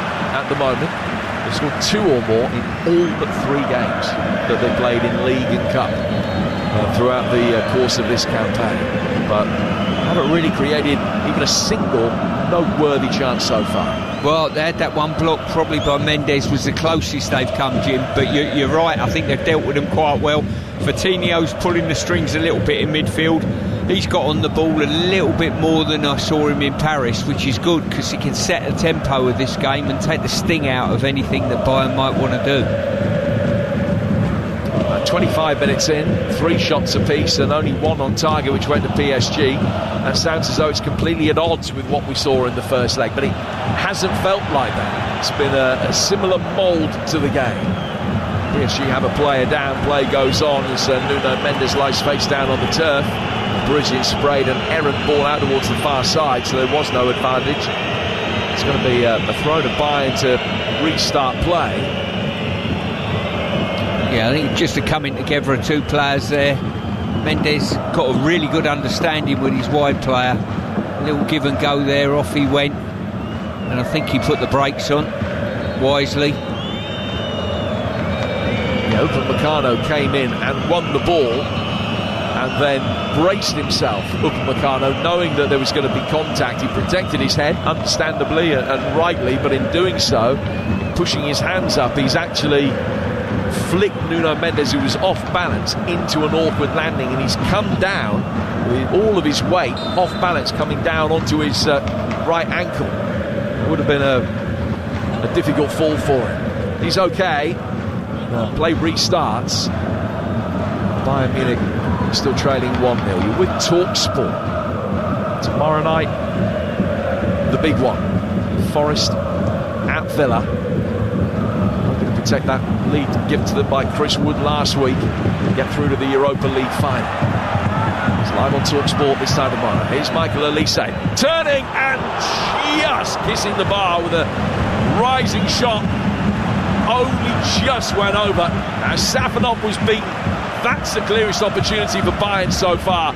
Michael Elise very nearly took it. It's been a goal in the WSL in Crawley. Here's Angelina Kelly. It is Brighton 1, Arsenal 0. A goal from Fuka Tsunoda. Free kick came in from 35 yards out, pinged around, found her on the edge of the box, and she struck it into the near corner. It's Brighton 1, Arsenal 0. Now that's coming up to half-time in that WSL game, and if it stays like that, Manchester City will be champions. Arsenal have to win that game tonight. If they don't, then Manchester City will be champions. A goal for Brighton might just hasten the coronation. This one, 28 minutes in, PSG leading at Bayern by a goal. Yeah, that last effort there by Elise, he's just done everything right. He's just opened the goal up, and he's not sent it wide enough to curl back in, I don't think, and just got too much pace on it. He'll be disappointed with that, player of his standard. Yeah, he's had a good goal-scoring season himself. Michael Elise, 4 in his last 4 Champions League ties. He's netted in his last 3 games all told. Most prolific season of his career. He's up to 21 now. He's beaten in the air here by Nuno Mendes. Knew he wasn't going to win that and really make any challenge. And Nuno Mendes has handled it. Now he could be off. He's had a yellow card already. And the Bayern players are appealing that is a deliberate handball and should be a second yellow. He's given it the other way. He has given it the other way. Well, it was a clear handball. Absolute blatant handball by Nuno Mendes. What has the referee seen there to give as an earlier infringement, a foul by Lima, as he said there was... I think a handball by Lima. He's suggesting that Lima... Well, this will be interesting. VAR's going to have to look at this. But VAR can't. VAR can't have a look at a second yellow card. That is interesting. It's as though the referee, I thought he'd give the free kick Bayern's way to start with, then he realised he's got to send the player off, potentially, and change his mind. Wow, that will be a talking point at the end of the game. I can't understand what the referee saw to give the free kick to PSG, what he thinks he saw, even if he didn't think it was a handball. I can only imagine that he saw the ball hitting a hand and thought it was Lima's hand that it hit and not Nuno Mendes, but they've got other officials who can tell him. But the VAR cannot have a look at it and re-referee the game for a second bookable offence. Not yet. It's coming in, but it's not there yet. Here's Luis Diaz inside the penalty area. So Bayern stung potentially by a feeling of injustice. Ball forward towards Pavlovic. Good strength from him. Takes it up against Zaire Emery down towards the corner flag. 1-0 PSG lead, but should they be down to 10? Ball inside the area, scooped away by Safanov. Very unorthodox goalkeeping. Then a clearance inside the penalty area, hits a hand, and Bayern again a complaint. They feel that this should be a penalty. The VAR can have a look at this, and will be doing so. Well, I've got to say, it was just hook clear. I'm not sure his teammate could get out the way, but he's had his arm away from his body almost. So this, well, the referee seems to just make gut decisions straight away without actually giving himself a couple of seconds just to think about it. So it was Vitinha clearing from inside his penalty area after Safanov's scoop save. João Neves trying to get out of the way, has turned his body, but his left arm is out, and the ball hits the arm. Now, the directive in terms of European matches is if the ball hits the arm that is away from the body, a penalty has to be given. Doesn't matter whether it's his player or one of the opposition players that has hit it at him. I don't understand, with the way that Rossetti, the head of European refereeing, wants the game to be officiated, how VAR haven't got involved with that and given a penalty. Well, there's been two very contested decisions here, both handballs, both have gone against Bayern, and they'll feel very, very aggrieved about that. I'm astounded at that a little bit. I don't think he could have done much. The ball, the velocity of the ball, Jim, I don't think he could have done much to get his hand out the way. Probably because it was his own teammate. I don't know whether that's played a part in VAR thinking to themselves, well, hang on, it was his own teammate. When you see some of the penalties that are given in European competition for handball, what they want is a consistency. As a yellow card is shown here to one of the Bayern players as a free kick is given. It's Stanisic who is booked, is it? Or is it Tar with the challenge?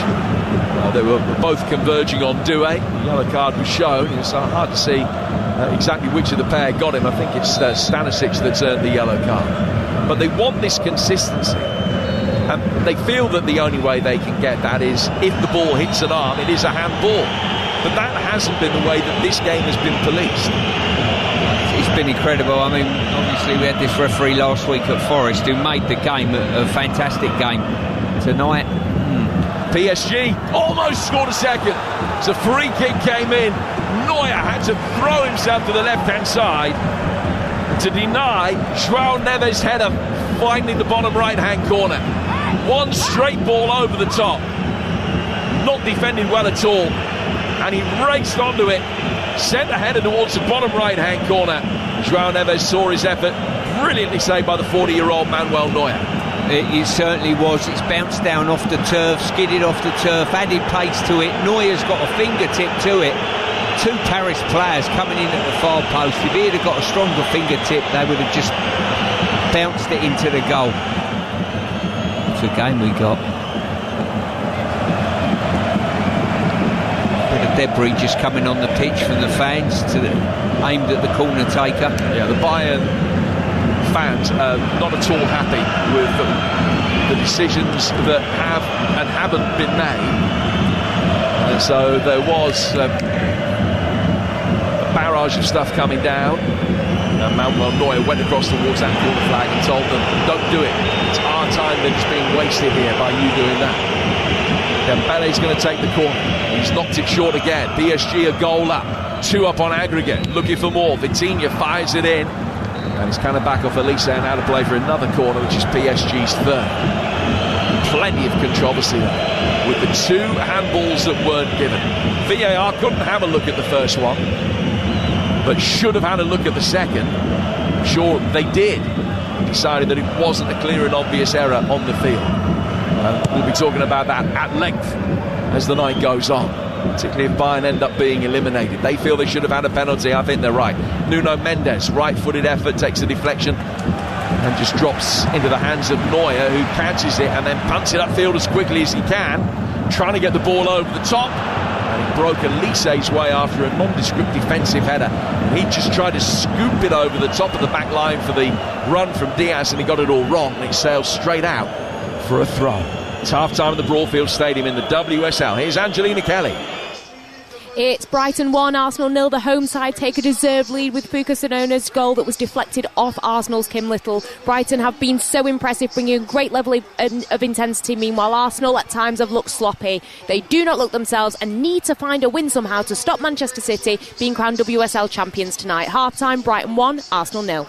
Thank you, Angelina. Bayern in possession, trailing 1-0 on the night. The 3rd-minute goal from Dembele. On the front foot here, Stanisic sending a deep ball inside the penalty area. Kane couldn't get his head to it. He let the ball hit his chest and just guided it down towards Jonathan Tah outside the penalty area. 4 from him to the lively Elise, who seemingly has had more of the ball than anybody else. Possession, mid-50s to Bayern, which is about what it was in the first leg as well.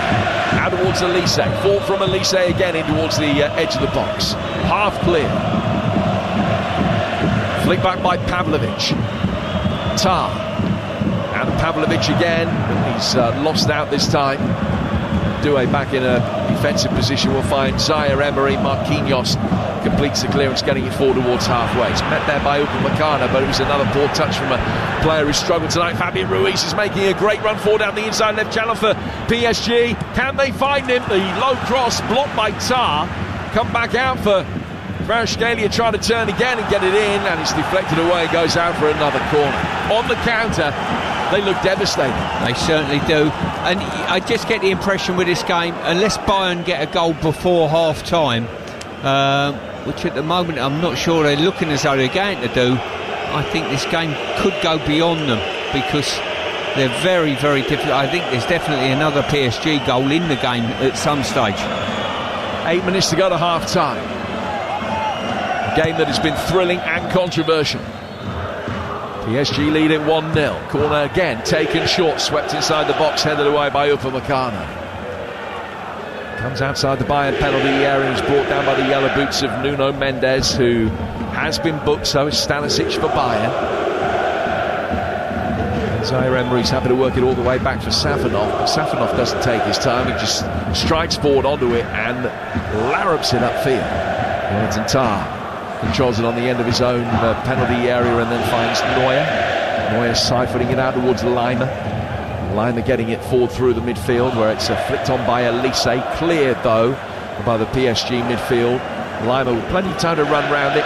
Goes back for his goalkeeper again. Neuer has to hit a hastier clearance out towards halfway. And PSG winning a lot of second ball at the moment. Yeah, they pressed pretty well, and long balls up, they've competed pretty well for it as well, which has stopped Bayern getting any ascendancy on the ball. Kane flicked it back towards Pavlovic. It fell for a PSG player who's then gone down. And the free kick has been given João Neves' way. João Neves, the player that got away with the handball inside the penalty area. Now, don't get me wrong, I think every football fan wouldn't want that to be a penalty, but it's just the way that the laws are interpreted in European games. There's got to be a level of consistency. I think in 9 out of 10 Champions League ties we've seen this season, that would be given as a penalty. When it's whacked at you from close range and you're trying to get out of the way of it and it hits your arm, I think that most fans would agree it should be a penalty, but that's not the way that the laws are written. The ball goes out towards Diaz. Diaz, left-hand side of the penalty area, has ended up trying to cross it, fell over the ball. Good defending again by Warren Zaire-Emery, and he goes over the line out of play for a goal kick to PSG. 5 to go to half-time, and the Parisians are 2 up on aggregate. Yeah, Diaz has had a couple of good opportunities there. He's gone past his man, he's left him, and I think he's better off trying to stand one up to the far post with his left foot. His left foot. What he's trying to do is cut it back on his right too often, I think. Doué chases a ball that he did his best to keep in with a little header down the touchline. Headed it back into play. It had just gone over the line and out.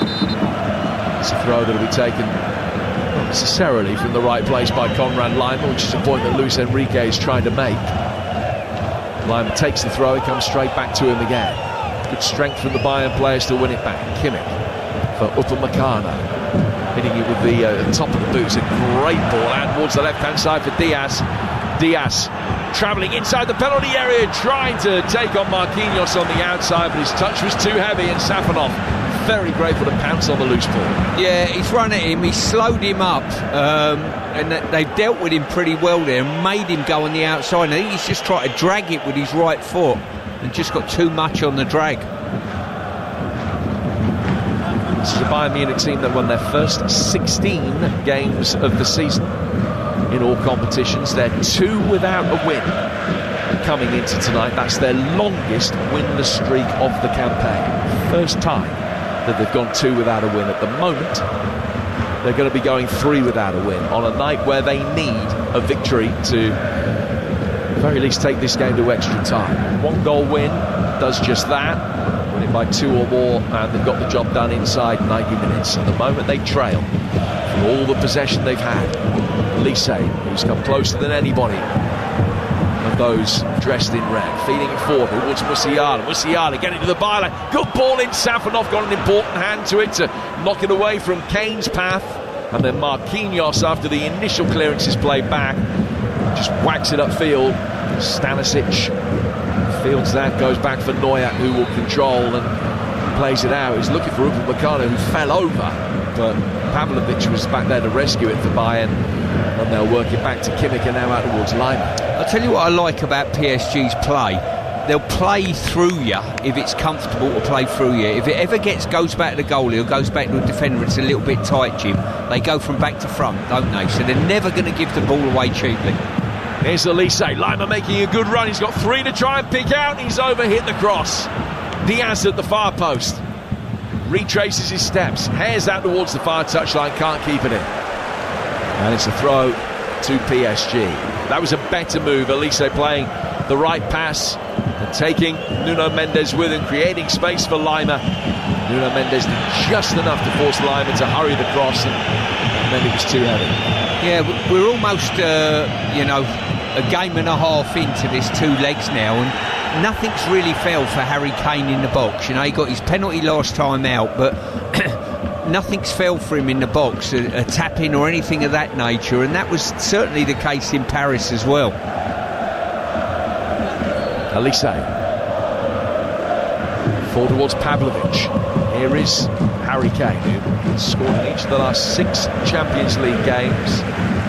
Scores again tonight, but the first Bayern player ever to score in 6 successive knockout games in the Champions League for Bayern Munich. Fabian Ruiz has won it back. A lot of his good work has been off the ball tonight. Elise cleared again. Only as far as Kimmich, who did well to slide in and regain possession. Back out the Lima, back from Upamecano to Elise. Oh, clever back heel flick from him. Musiala will take it on. It's Musiala, good save from Safanov. Dive to his right, beat it away. Brilliant from Bayern Munich. Yeah, great interchange on the edge of the box. And when Musiala drove at the heart of defence, it seemed to just open up for him. Done really well. A cute back heel from Elise set him off. Goalkeeper, great parry, I've got to say, strong hand. Now Pavlovic backheels the ball for Musiala, who tries again from a more difficult position and fires one across the face of goal and not too far wide of the top right-hand corner. Well, I don't know why he's not tried a curler from where he was. He's gone for power and he's just he's gone where he's hit it straight beyond the far post. So an injury hit season as Musiala. Only 20 games, just a couple of goals in this competition for him. Kane getting it forward, but behind Lima, who've made another progressive run up the right-hand side, and it's cleared. We've got 30 seconds of the first half to go. There's going to be a little bit of time to be added on for a couple of injuries, and then the VAR that wasn't. Out towards Elise. Elise coming in off the right flank. Does he foul? Referee says no. Fair challenge by Kvaratskhelia, who didn't impact Elise at all. Bayern have still got it inside the penalty area with Musiala. He's worked his way back out, gets himself into a shooting position, and fluffs his lines again. Company standing, applauding, liking what he's seeing. Bayern much more fluid going forward, creating better chances, still not forcing Safanov into a difficult save. He's made a couple of important ones, mind. We're going to 2 minutes of added time at the end of the first half, but it's still been 1-0 to PSG. Yeah, I've got to say, all the talk was about this attacking flair in both teams, but I think PSG have defended pretty well, Jim. You know, they've had their goal opened up a couple of times, but in the main they've got blocks, got bodies in the way in certain areas where they've needed to. Conceded 21 goals in their 15 Champions League ties so far this season, PSG. Almost a goal and a half a game. Just a little over 45 minutes to go in this tie. You know, provided they don't concede twice in the second half, be in the final. Last year's semi-final will be repeated, but when it really matters most, in Budapest on the 30th of May, live here on TalkSport. Arsenal waiting for the winners at the moment. It's going to be PSG. Long way to go though, particularly in this game. Elise getting it for Kimmich. Doing well to control it, stabs it back with the outside of the boot to Lima. Down towards Elise. Can't beat his man Fabian Ruiz. Out it goes for a throw that Lima's in a hurry to take. Time against the Bayern Munich at the end of this first half. Tar to Stanisic. 20 seconds to go. Stanisic's ball forward, hit Diaz and a ricochet back out towards the touchline. It's well rescued by the Croatian, who very nearly got the pass right for Musiala's run. Now Pavlovic has got it, square to his right-hand side. And Kimmich taking it on, was caught, and it's a free kick to Bayern, if there's time to take it. Kvaratskhelia knocked it away and is going to get booked for delaying the restart. Second ball on the pitch for a moment as well. So Kvaratskhelia in the book. Free kick to Bayern, last attack of the first half, and a chance to load the penalty area. Yeah, this will be their last chance. I think PSG will be delighted to get in with a clean sheet at half-time. They stopped the onslaught of Bayern, which really they've dealt with pretty well. Kimmich to take the free kick. Swung inside the penalty area. Kane going up for it, sends a header just wide of the far post.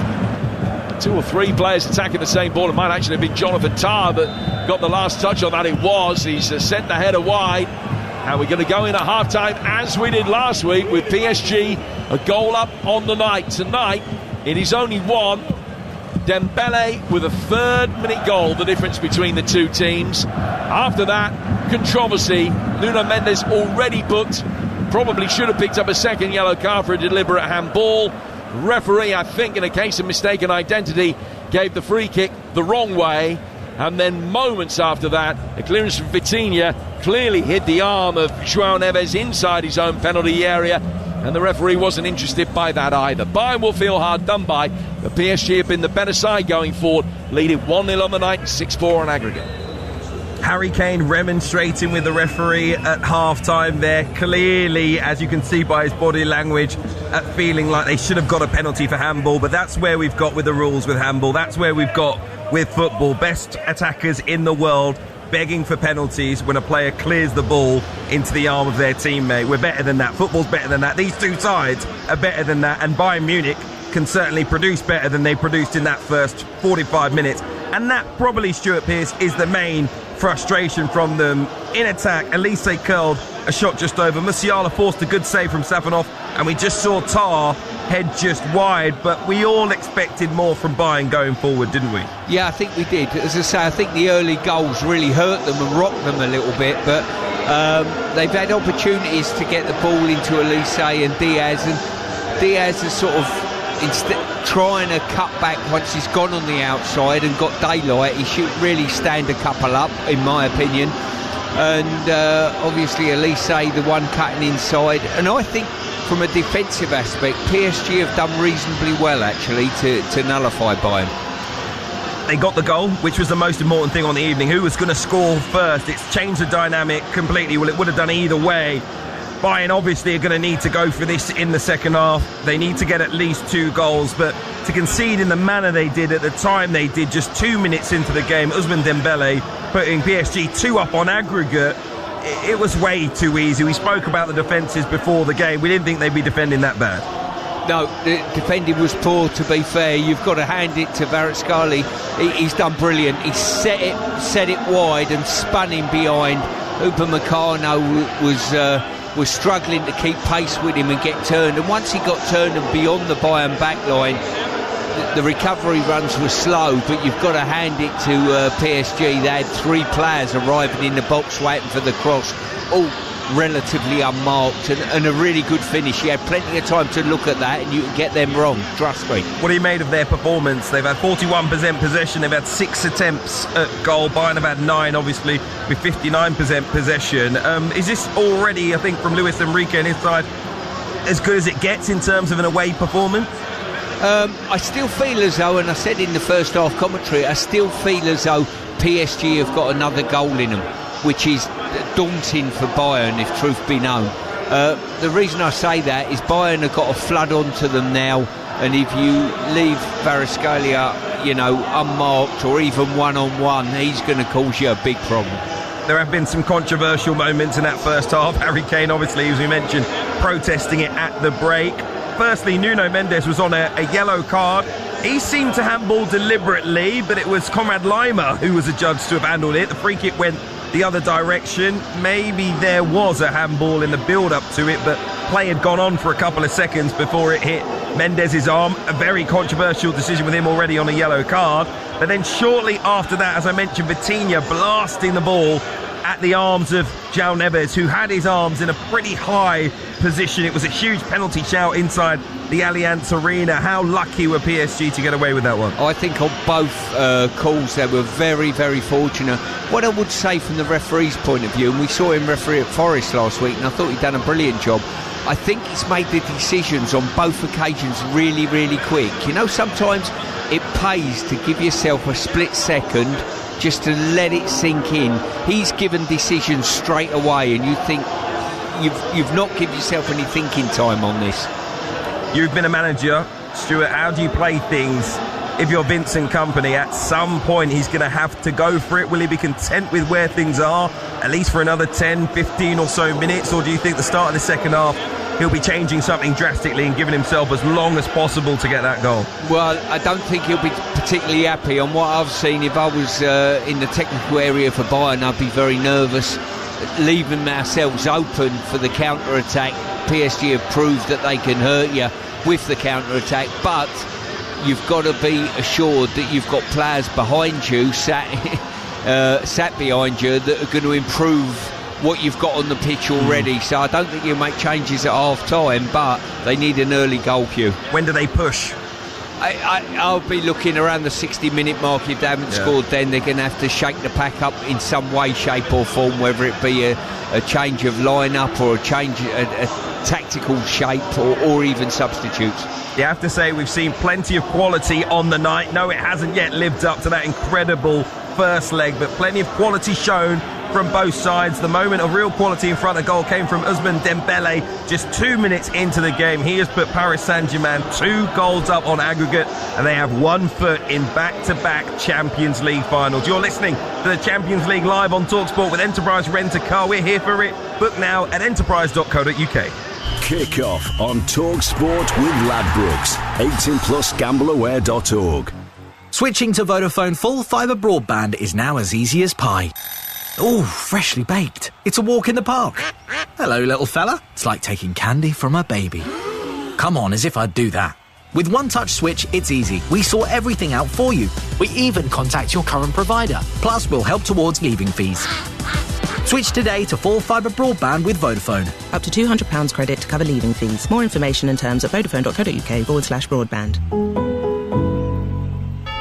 Welcome to the Money Supermarket Training Academy, where we put our new recruits through their paces, training them to be their very best at saving the nation money, turning them into deal-finding hotshots, and teaching them how to come up with fantastic rewards for our customers.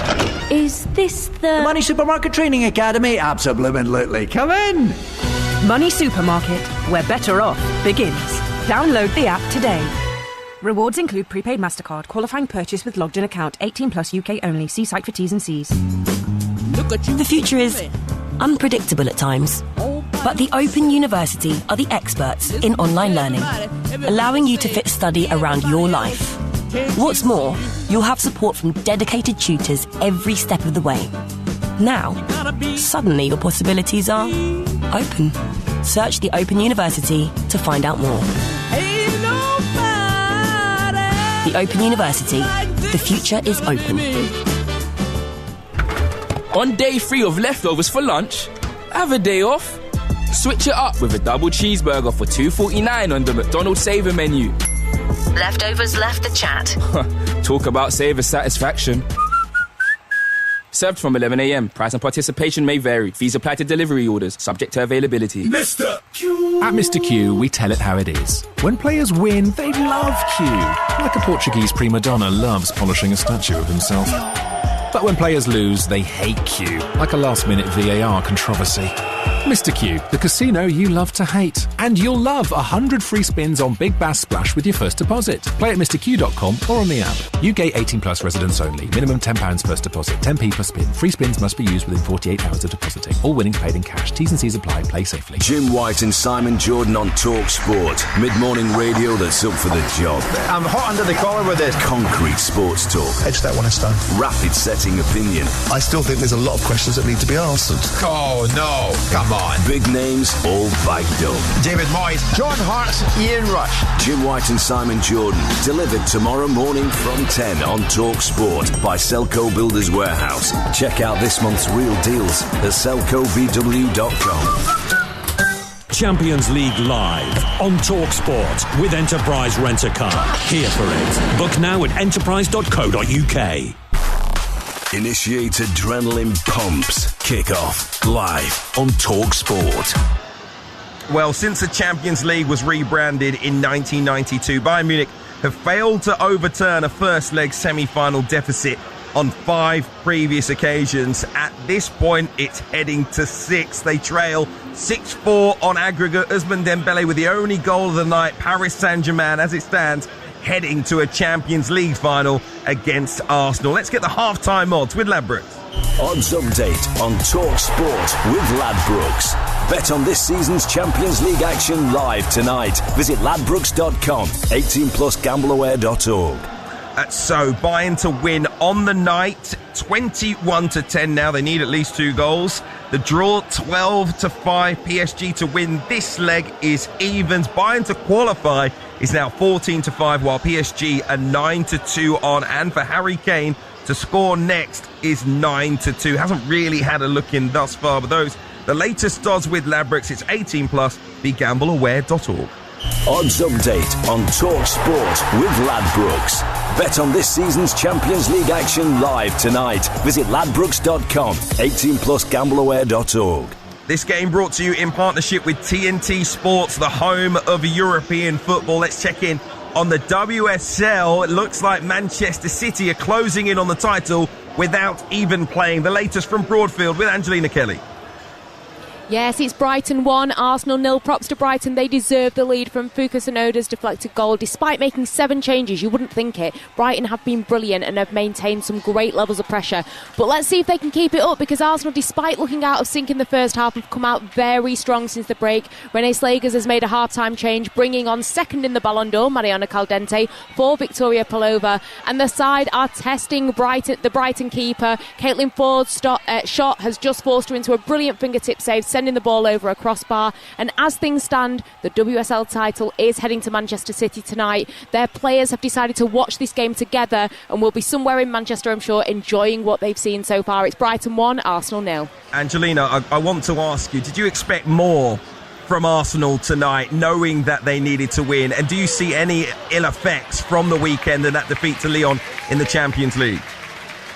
Yeah, I mean, it does feel like a little bit of a hangover from that Champions League game. They made 5 changes at the beginning and Arsenal just looked completely off their game. There was times in the first half where they couldn't even string a pass together. I think whatever Renée Slagers has said at half-time has worked, because they are looking a lot stronger. They are knocking at the door.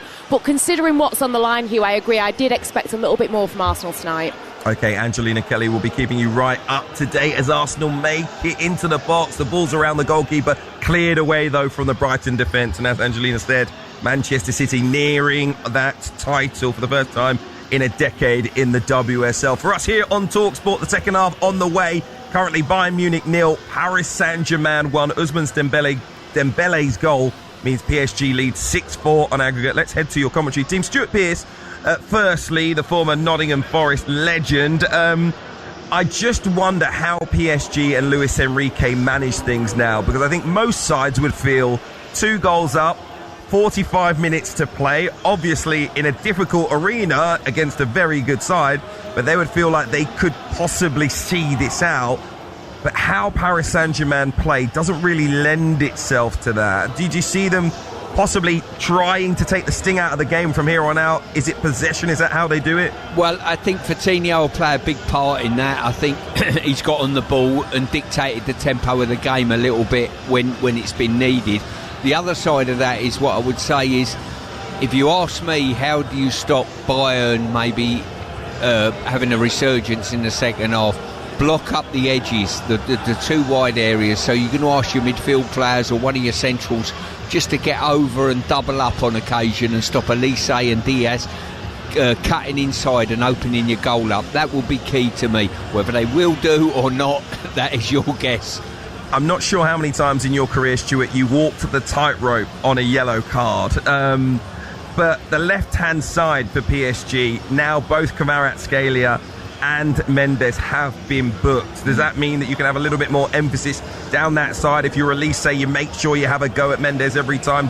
Will it come down to maybe a red card change in the game? Well, if I was a wide player, as soon as my fullback ended up getting booked, I would be screaming to my teammates, "Give me the ball! I'm going to take this fella on for 90 minutes and put pressure on him." And you know, and I know, if they do lose a player, PSG, that's just going to heighten Bayern's enthusiasm.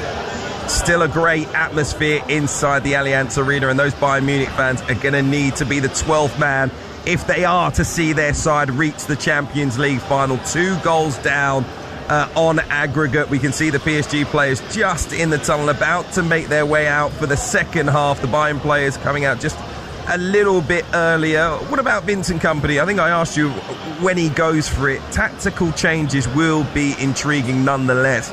Will he have some more firepower to bring on if he needs 2 goals? Does he put 2 forwards into the penalty area and change things in that regard? Well, listen, it's all or nothing tonight, really, for Bayern. You know, no doubt about that. I was just saying to Jim at half-time, he's asking Lima to surge forward internally, sort of inside Elise. I'm not seeing enough's coming from that attacking wise to leave the Cheddar Gorge behind him that is Kvaratskhelia and Upamecano, because that's a mismatch. And if you keep ceding that amount of space, they're better off, if you want to get Lima going forward, play him as a left back and leave your right back in slot, because that's where PSG are the strongest. There's been a goal at Broadfield. Let's very quickly check in with Angelina Kelly. It's Brighton 1, Arsenal 1. A brilliant goal from Friedemann. Alessia Russo plays the through. She charges into the box and fires from the edge of the 6-yard box into the far corner of the net. Arsenal have been much improved, like I said, in the second half, and are on the hunt for goals, because it looks like Stina Blackstenius and Beth Mead are about to come onto the pitch. It's Brighton 1, Arsenal 1. OK, second half of Bayern Munich 0, Paris Saint-Germain 1. PSG leading 6-4 on aggregate, with the former England defender Stuart Pearce and TalkSport's Jim Proudfoot. Thank you, Hugh. Well, the players just re-emerging. PSG are out. Bayern just about to make their way out for the second half. Massive 45 minutes ahead of them. They've scored in every game that they've played this season. Last team to stop them scoring, Paris Saint-Germain. That was in the quarterfinals of the Club World Cup back in July. I mentioned earlier they have scored in all 51 this season. They've scored at least 2 goals in 48 of those 51, but they need 2 unanswered goals as a bare minimum in the second half here to take this to extra time. Goes without saying, the next goal of this game of the utmost importance. Vincent Kompany looking focused as he makes his way down the steps and then about to emerge back out onto the turf for the second half.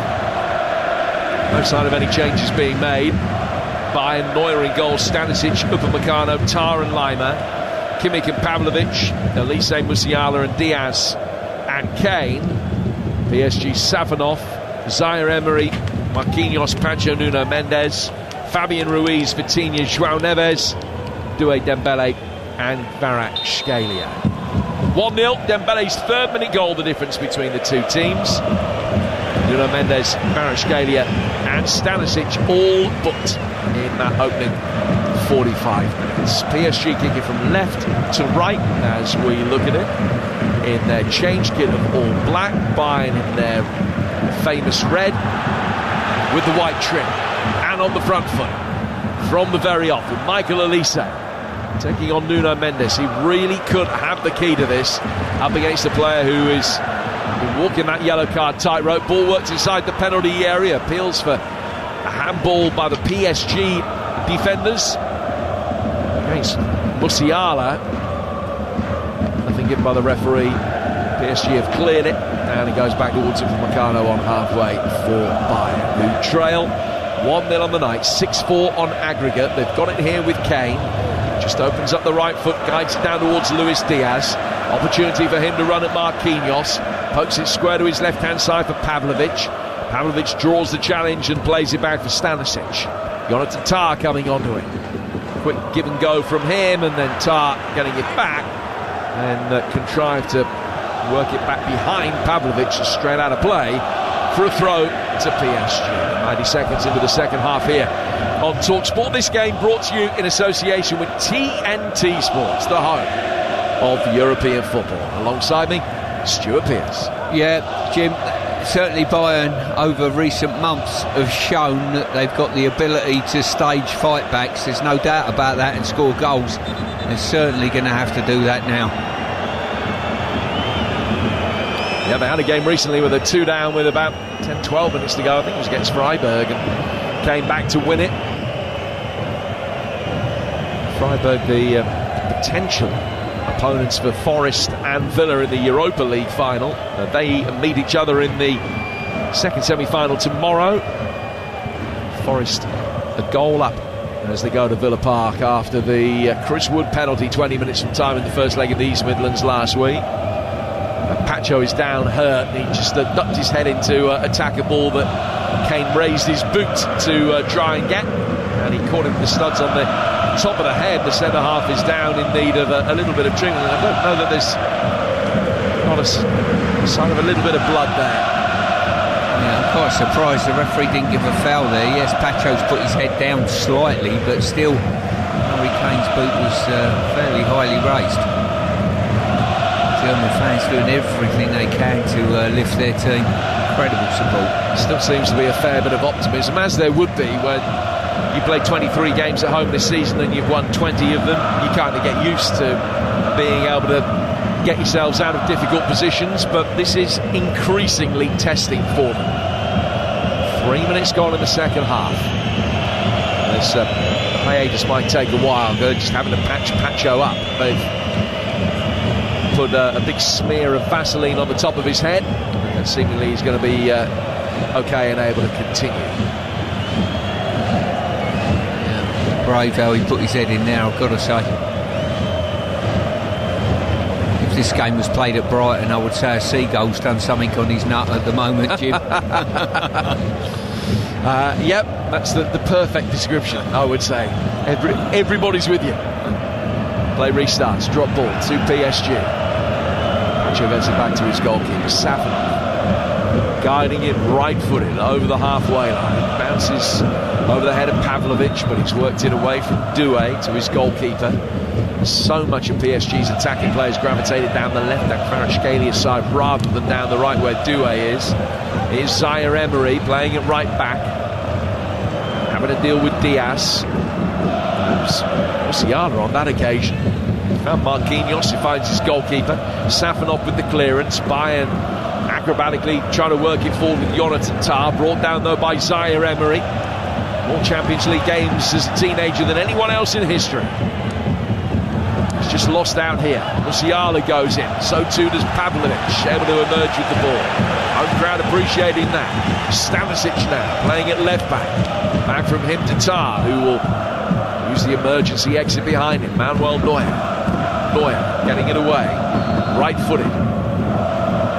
Clearance which is boom forward. Great header by Pacho. Out comes Neuer and sweeps up. Not particularly convincingly because he was off balance and didn't get the purchase on the clearance that he wanted. Second ball won by Bayern, and they can get it out towards the right-hand side. Luka Makana looking for Elise, and then Nuno Mendes has just been given a little reminder there by Konrad Laiman, and he's gone down hurt, and it's a free kick to PSG in their left-back position. 5 on second half. Talk Sport, and PSG is still 2 up on aggregate.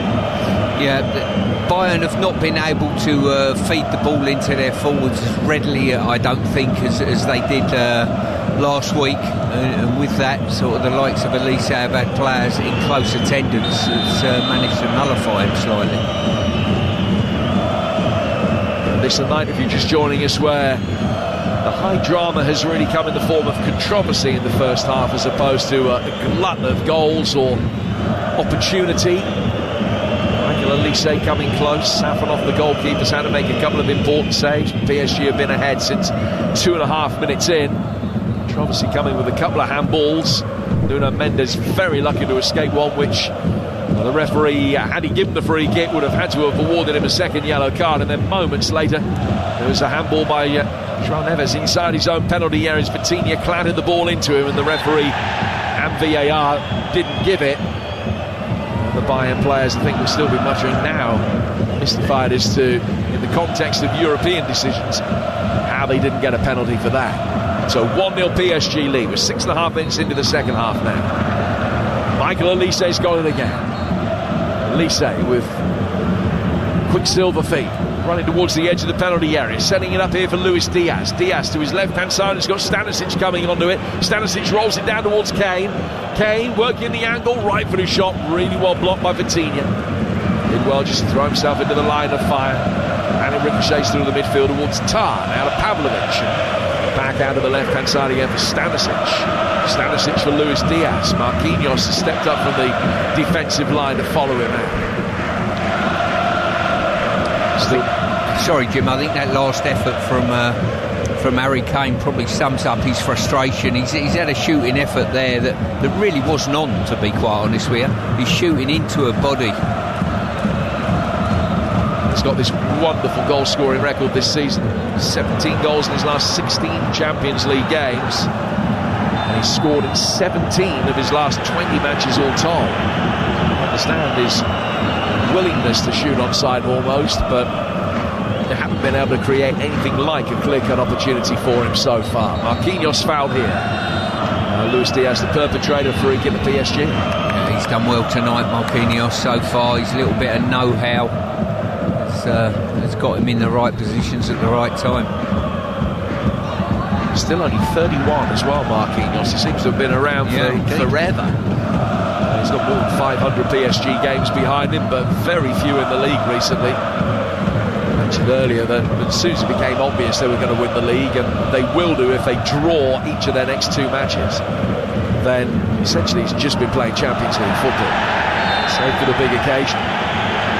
He's involved again here. He's gone up for the ball with Kane, who has ended up on his back, holding his right cheekbone with his hand. Marquinhos has caught him with a flailing arm as the pair of them attacked him. Yeah, Harry's just come in from behind him, so I think Marquinhos probably knew he was there. There's no doubt about that, but nothing intentional there. But Bayern will take the free kick and move on. So Kimmich stands over it. It's 15, 18 yards outside the penalty area, left of centre. He's not shaping to shoot. It's going to be a ball teased up to the aerial targets who've made their way forward. Actually works it briskly out of the left-hand side of the penalty area for Diaz. Coming onto it was Pavlovic, and he snatched at it, opened up his body and sent it spinning way wide. Yeah, for me, wrong technique. The ball's come across his body. I think he's better off going onto that and giving it full laces and driving it. He's decided, I think, with a player coming to shut him down, to sort of got caught in 2 minds, opened his foot up, as you rightly said, and just sliced it. He did score, Alexander Pavlovic, against Real Madrid in the second leg of the quarter-final, but that's one of only 4 goals he scored all season.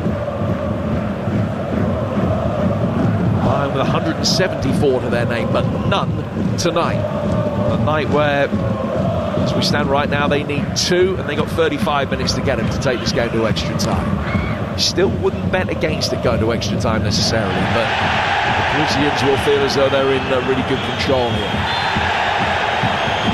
It's even another free kick, but in a harmless area. It's inside the centre circle, and it was Pancho on Musiala, former England under-21 international, who will be seeing for Germany in the World Cup, sandwiched between Pancho and Zaire Emery.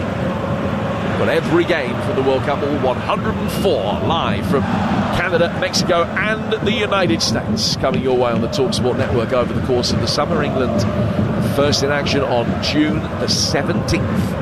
We will be with them in Ireland. The ball worked forward here by PSG, very quickly on the counter-attack, out towards Doué. Space for him to work. The angle is tight. He gets the shot in. Neuer's been able to beat it away. There were 4 players very quickly converging on him for Bayern Munich to make his life difficult. They forced him wide, and Neuer was able to make a comfortable save. Now an opportunity for Bayern on the counter-attack. Pavlovic putting his foot in. Lima continues a bustling run forward, which is halting. Then Bayern work it out towards Elise, but Nuno Mendes is dealing with him at the moment. Yeah, he is. I've been a little bit disappointed with Elise. With any physical challenge where he thinks he might take a knock, an aerial ball or whatever, he just leaves it for the defender. It's Kvaratskhelia, and Neuer kicks it away with his left foot.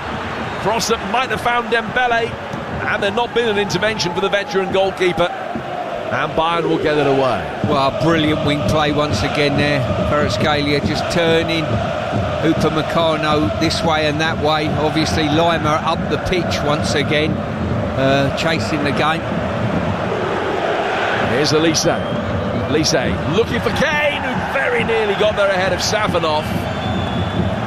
The Russian was out, threw himself at the feet of Harry Kane and was able to make a decent save. It's opening up, and Bayern are having to commit more bodies forward, and of course that potentially plays into PSG hands on the counter-attack. Although it's 1-0 and has been for nearly an hour, it does feel as though it might not be 1-0 for too much longer. Lima getting it out to the Bayern right-hand side. Pavlovic will make a run. Lima then darted infield and found space, and then finds Stanisic. From Him to Luis Diaz with a little stuttering run, an injection of tempo and a little wall pass. He couldn't get the return. It was very good defending from Zaire Emery. And Marquinhos appreciated that and told him how good he'd been. Ball out of play. Goal kick to PSG. 57 gone on TalkSport. 1-0 to the Parisians, who are 6-4 up on aggregate. Yeah, Zaire Emery done really well there, as you rightly say. You know, his man's gone inside, but it's easy to switch off, especially if you don't play there regularly. He's tracked the runner and just used his body to come up against Diaz and body him out and let the ball run out of play. 2 minutes short of an hour played.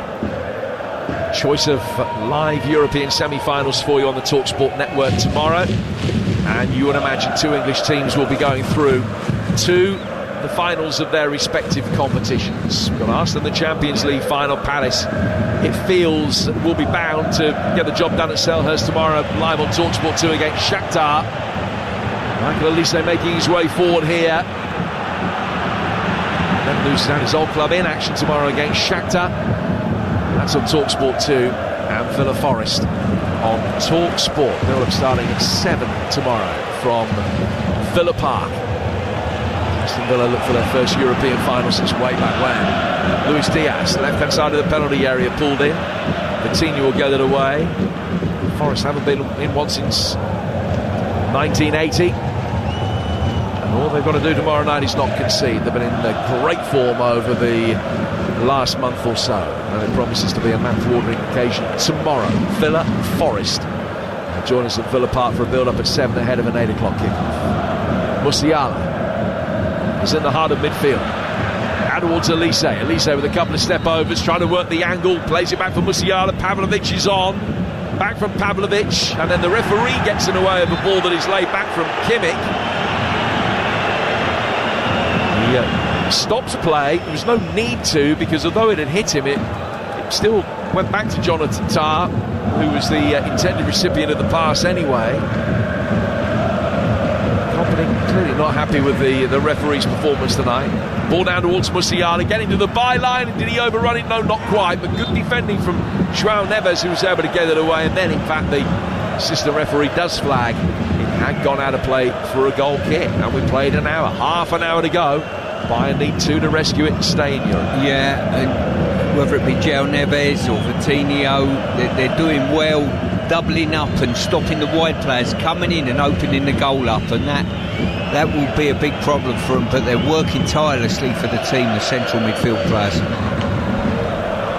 Safanov whacks it away, straight out of play for a throw, which Bayern's Konrad Laimer takes on halfway.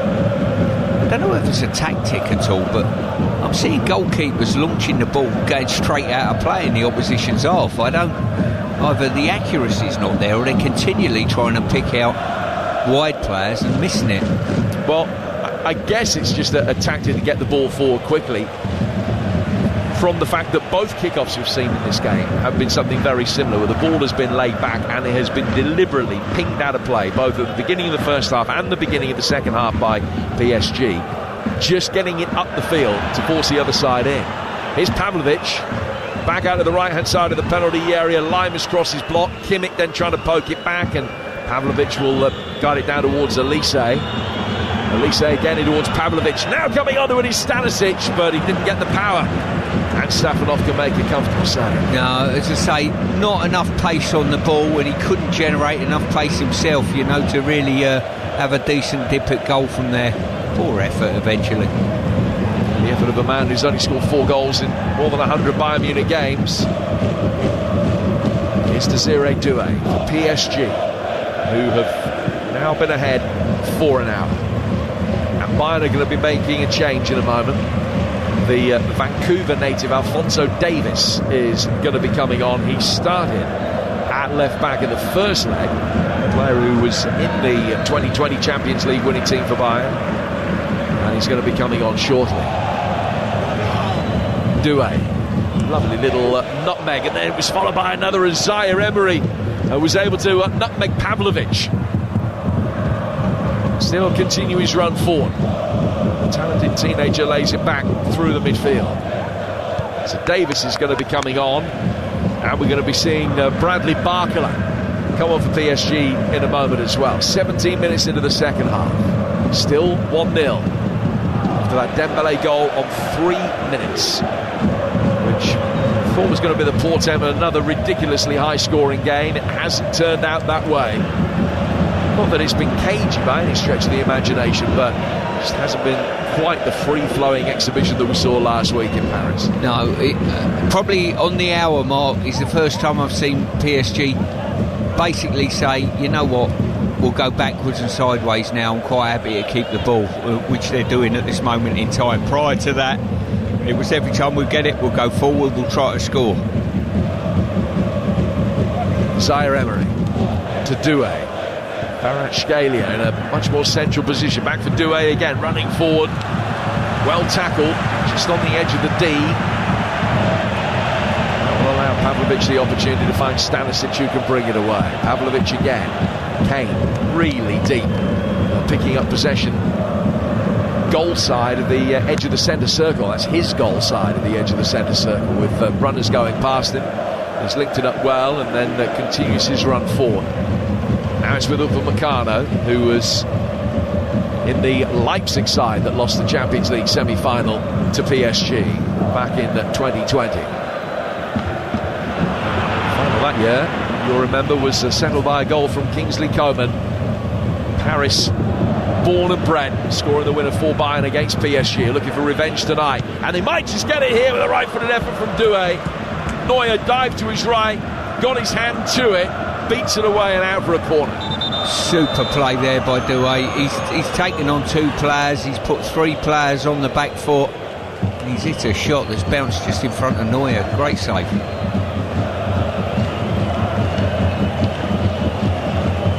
So the corner will be the first of the second half.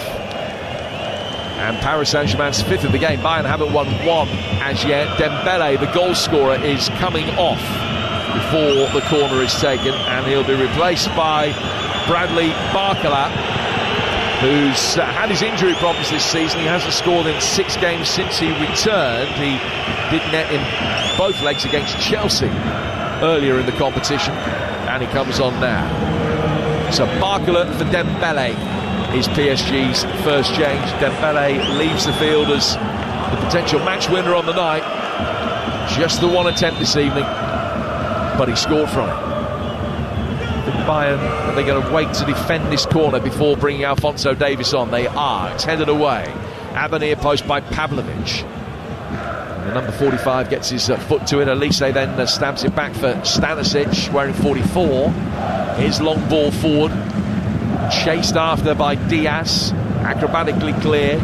Fabian Ruiz hooks it forward with his long left leg that he got very high to be able to divert the pass down to the recently arrived Barcola.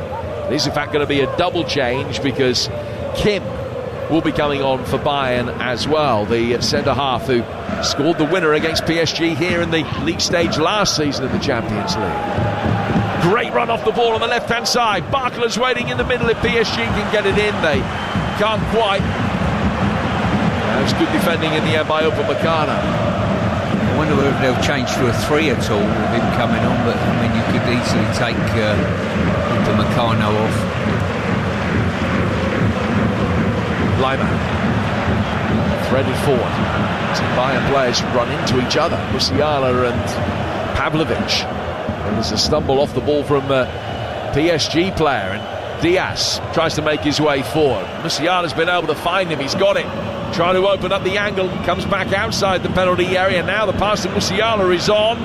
Diaz feigning to shoot. Plays the ball out towards Lima instead. Kimmich, 12 yards outside the penalty area. Forward again towards Lima. The Austrian out towards Michael Elise. Showed a real reluctance to run at defenders in this second half. Ball inside the box when it does eventually come. Sails over everybody and goes out of play for a goal kick, and that will allow Bayern the chance to make their double change. I would say at this moment, the last 10 minutes, PSG have been as comfortable defensively as they have been over the last game and a half, Jim. You know, they're killing the pace of the game, keeping possession of the ball when they have to, attack when they have to. Well, the changes have been made, and it is a double changed like for like. Kim Min-jae on for Jonathan Tah, so it's he rather than Upamecano who makes way. And Alphonso Davies has come on for Stanisic at left back. Yeah, as I say, not really the sort of changes that you see in attack-minded players. Davies will get forward as much as he can, I'm sure. Lima as well, and that might leave things open a touch. Good play by Lima. Good quick feet, drawing a challenge in and then getting it away. Aggressive pass out towards Luis Diaz, coming in off the left-hand side, running at Marquinhos, checking back inside the penalty area. And diverts it away. Back out towards Alphonso Davies. Good 1-2 between him and Musiala. First time ball in. It's Diaz. Well saved, Safanov.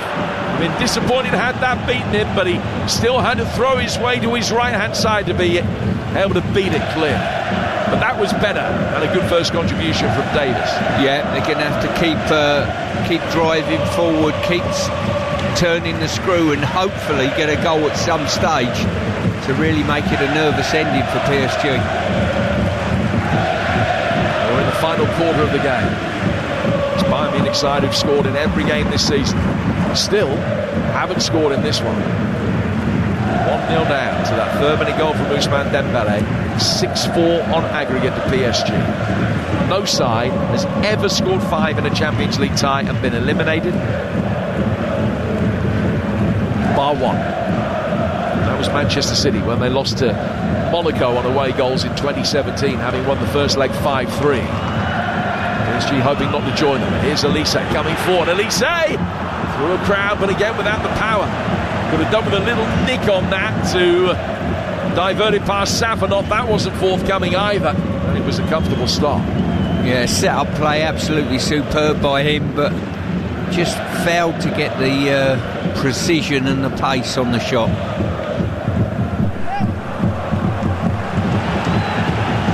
Two substitutes up against each other for a moment. Barcola taking on Davis. And the Canadian has put it out of play for a throw, which won't be surprised to hear. They are in no hurry to take PSG. They've earned the right to try and run a few seconds off the clock.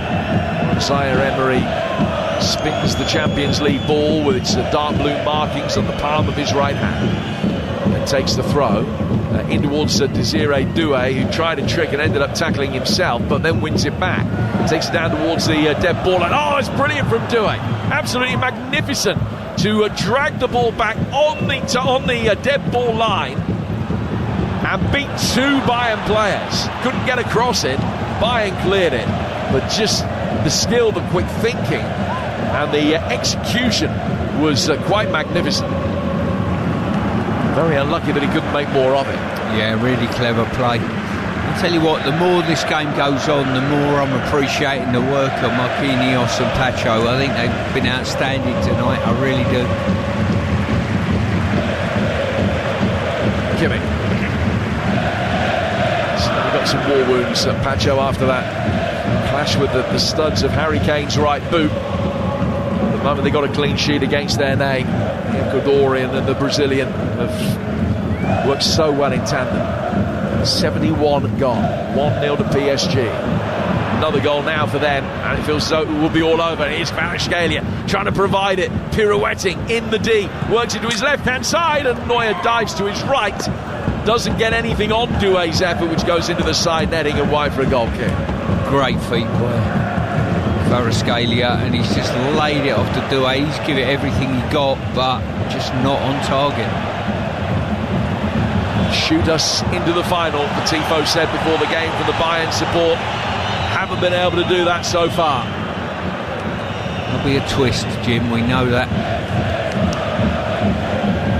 Kim getting it forward for Pavlovic. Pavlovic to Kane. Kane's done well. Michael Elise inside the penalty area, tried to supply Kane. PSG defending mob handily, had 8 back in black. Ball knocked away. Kimmich recycling it for Bayern. To the feet of Kim and back again, then into the feet of Upamecano. Now towards Elise. Stand up Nuno Mendes, roll it down the line for Lima. The ball is cleared out of play by Fabian Ruiz, who has done a good job in a very understated way tonight. puts it out of play for a throw. Taken short to Elise. Coming forward is Upamecano. Into the feet of Pavlovic. It's not open anymore. It's all congested and tied up around the edge of the PSG box. Luis Diaz. Chance for him to take on a try and beat Warren Zaire-Emery. Has got the ball in. It's gone past Kane. Awkward attempt to try and clear it from Nuno Mendes, but Fabian Ruiz will be able to get the distance that he wanted. Yeah, in boxing terms, PSG look as though they're tired sloggers at the moment. It's Bayern that are pushing with the physical output, but finding it difficult to breach this 11 players. Or it's rope-a-dope, depending which way you look at it. Here's Elise playing the ball in, and it's diverted by Pacho away from Kane and out for Bayern's first corner of the night. Yeah, good defending there. Pacho in the right place, just guarding that near post. By an opportunity to pop the ball in the box. That was much better from Michael Elise. Corner to Bayern as they look for the equaliser on the night. Swung in and Safanov got caught under the flight of it. He's come off the knuckles of his right hand and gone out of play for a throw. Just diverted the flight of it rather than being able to commandingly knock it away. Here's Diaz to Kim. Kim to Lima. Lima 15 outside the penalty area. Fires it in and it's fallen away. Pacho with a good clearance. Bayern committing everybody forward. That means the chance of the counter-attack is always on. Very lively bounce. Barkler trying to deal with that. It just couldn't wait really for the ball to come down. That allowed Davis the chance to hurriedly clear and put it out. But they're keeping everybody so far up the field that whenever there's a set piece or possession is turned over by PSG deep inside their own half and they look to play a long early ball forward, they've always got a chance on the counter. Yeah, they certainly have. And as I say, their players technically very, very gifted and quick as well. And Barkler's done brilliant for his team there, just seeding distance, ground and possession he's got for his team. All of a sudden, only 15 minutes to go. It's Coutinho picking the ball up on the left-hand side of midfield, chipping it back into the centre circle. Brought down by Pacho. Remember the Champions League final, Arsenal against, at the moment it looks as though it's going to be PSG. We'll be live on TalkSport in Hungary, May the 30th. Doué working it across towards Kvaratskhelia, whose shot was blocked, comes back out for Doué. Doué dragging it onto his left foot. Oh, he's almost hit the outside of the post and Neuer was just stood watching it just wide. He's literally taken it on the inside, opened the goal up nicely, centre of the goal, and he's hit it. And, well, the players all to a man stood still. Didn't know what side of the post that was going to end up at. Now, it's his last moment of the game. Doué coming off to be replaced by Hernandez. And Fabian Ruiz is coming off, and Lucas Beraldo, the Brazilian who can play at centre-half or as a defensive midfielder, is going to come on to replace him. So with 15 minutes of this second leg to go, 15 minutes of normal time to go, first indication in terms of personnel that Luis Enrique just wants to protect what he's got now. Yeah, it makes sense really. You're on 75 minutes. He could have done that earlier if he so wished. What have you made of Fabian Ruiz today? I think he's had a really solid game in midfield, I really do. I think he's played very, very well. Free kick to Bayern. Musiala with a turn on halfway. Turn that was too good for João Neves. The crowd wanted a yellow card. Nothing given by the referee. But we've seen him twice in a week and we've seen how he's let the game go. How's he shown 15 red cards this season? Because if he lets the game go like this every time, then there must be pretty much a criminal assault going on for him to reach for the red. I wish he'd have refereed me a lot more in my career. It's fair to say, Jim. Yeah, you'd have been alright. You'd have only had about 20 red cards. Here's Kimmich. Come back inside his own half for Upamecano. Down towards Kim. Kim, nicely between the lines. Good ball side-footed down towards the left-hand side. Luis Diaz back towards Musiala. Let it run. Kane has got it, stumbling after a challenge from Marquinhos that wasn't a foul. He's been able to recycle it. Laid back for Pavlovic. And now Kim Min-jae comes onto it again, the South Korean. to his left-hand side. Davis feathering it down the line for Harry Kane. Gets there first from Marquinhos and plays it back. Then Davis goes back for Pavlovic. Out towards Upamecano. Pavlovic again, and he picks it up to the deepest of the outfield players for Bayern. Nice turn by Luis Diaz. Into the feet on the edge of the penalty area. He's brought down off the ball. The referee says no. Is he going to book him for diving? He does. Luis Diaz booked for diving. Went down in the D. And the referee has said, as Bayern were expecting a free kick, that it's a free kick the other way, and Diaz is cautioned. Well, this is a strange one. I think, well, that's obstruction by anybody's standards, and I think there was a wry smile there by by the PSG player as he walked away. It was ludicrous. He's been consistent, the referee, in his own inconsistent sort of way, hasn't he, you know? Yes, he's been consistent tonight. Bayern will be fuming. I mean, how you can get a yellow card there for diving, unless he picked up a yellow for descent. Here's Kvaratskhelia coming inside the penalty area. Can't wrap his foot around it to win it for PSG. What a chance. All of a sudden the ball played forward. And Kvaratskhelia just made a run in behind Kim. Flicked it with his right foot over the shoulder of Kim, and he was in for a moment, and he just couldn't get the ball into his stride to be able to hit it right-footed. And the Bayern defender was able to recover and clear. I've got to say, that was brilliant play to create that chance for himself, and if he'd have found a finish there, they would have had a more than comfortable last 10 minutes or so. Just couldn't. Just trying to help it over the top of the goalkeeper with the inside of his foot and miscued. Bayern have made a change. Nicholas Jackson on loan from Chelsea. On for Musiala. Corner to PSG. Headed away on the edge of the 6-yard box, but not outside the penalty area. Comes back out for Vitinha, the former Wolves man, standing it up deep towards the far post. It's beaten everybody, comes back out the other side of the area, but Kvaratskhelia got it, taking on Lima, gets the ball in. And the referee has given a corner that João Neves wasn't expecting.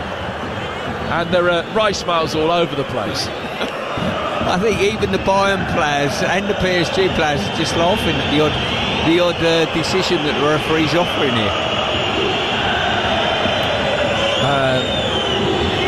Officiating that has been idiosyncratic, let's say. Vitinha's going to take this corner. And has actually been hit by a plastic cup that's been thrown from the Bayern fans towards him. So Vitinha to take it. This is PSG's 6th corner, right-footed, swung in, heads go up for it, it's knocked away. Out as far as Elise. Elise taking it on maybe a touch too far, then was fouled, and it's a free kick to Bayern. Lima wants to take. It's full time in the WSL, Angelina. Full-time, Brighton 1, Arsenal 1. The draw means that Manchester City are officially champions of the Women's Super League for the first time since 2016. Brighton were the better side in the first half, deservedly taking the lead with Bukayo Tsunoda's deflected goal. Despite Arsenal improving in the second half, with Frida Maanum scoring the equaliser, it was not good enough as the Gunners have failed to take the title race to the final day of the season, and the WSL trophy is heading to Manchester. Full-time, Brighton 1, Arsenal 1. So congratulations to Manchester City, the champions of the WSL. We've got 9 minutes to go. And it's a free kick to Bayern Munich after a foul by Barkala just outside the penalty area. And this one is in a shooting position for Joshua Kimmich. Might still try and just tease it up towards Kane at the far post. Kane and Co, there are loads of them in there. He's done exactly that. It's going to have to be retaken because the referee, just before he kicked the ball, wasn't happy with the pushing and shoving that was going on.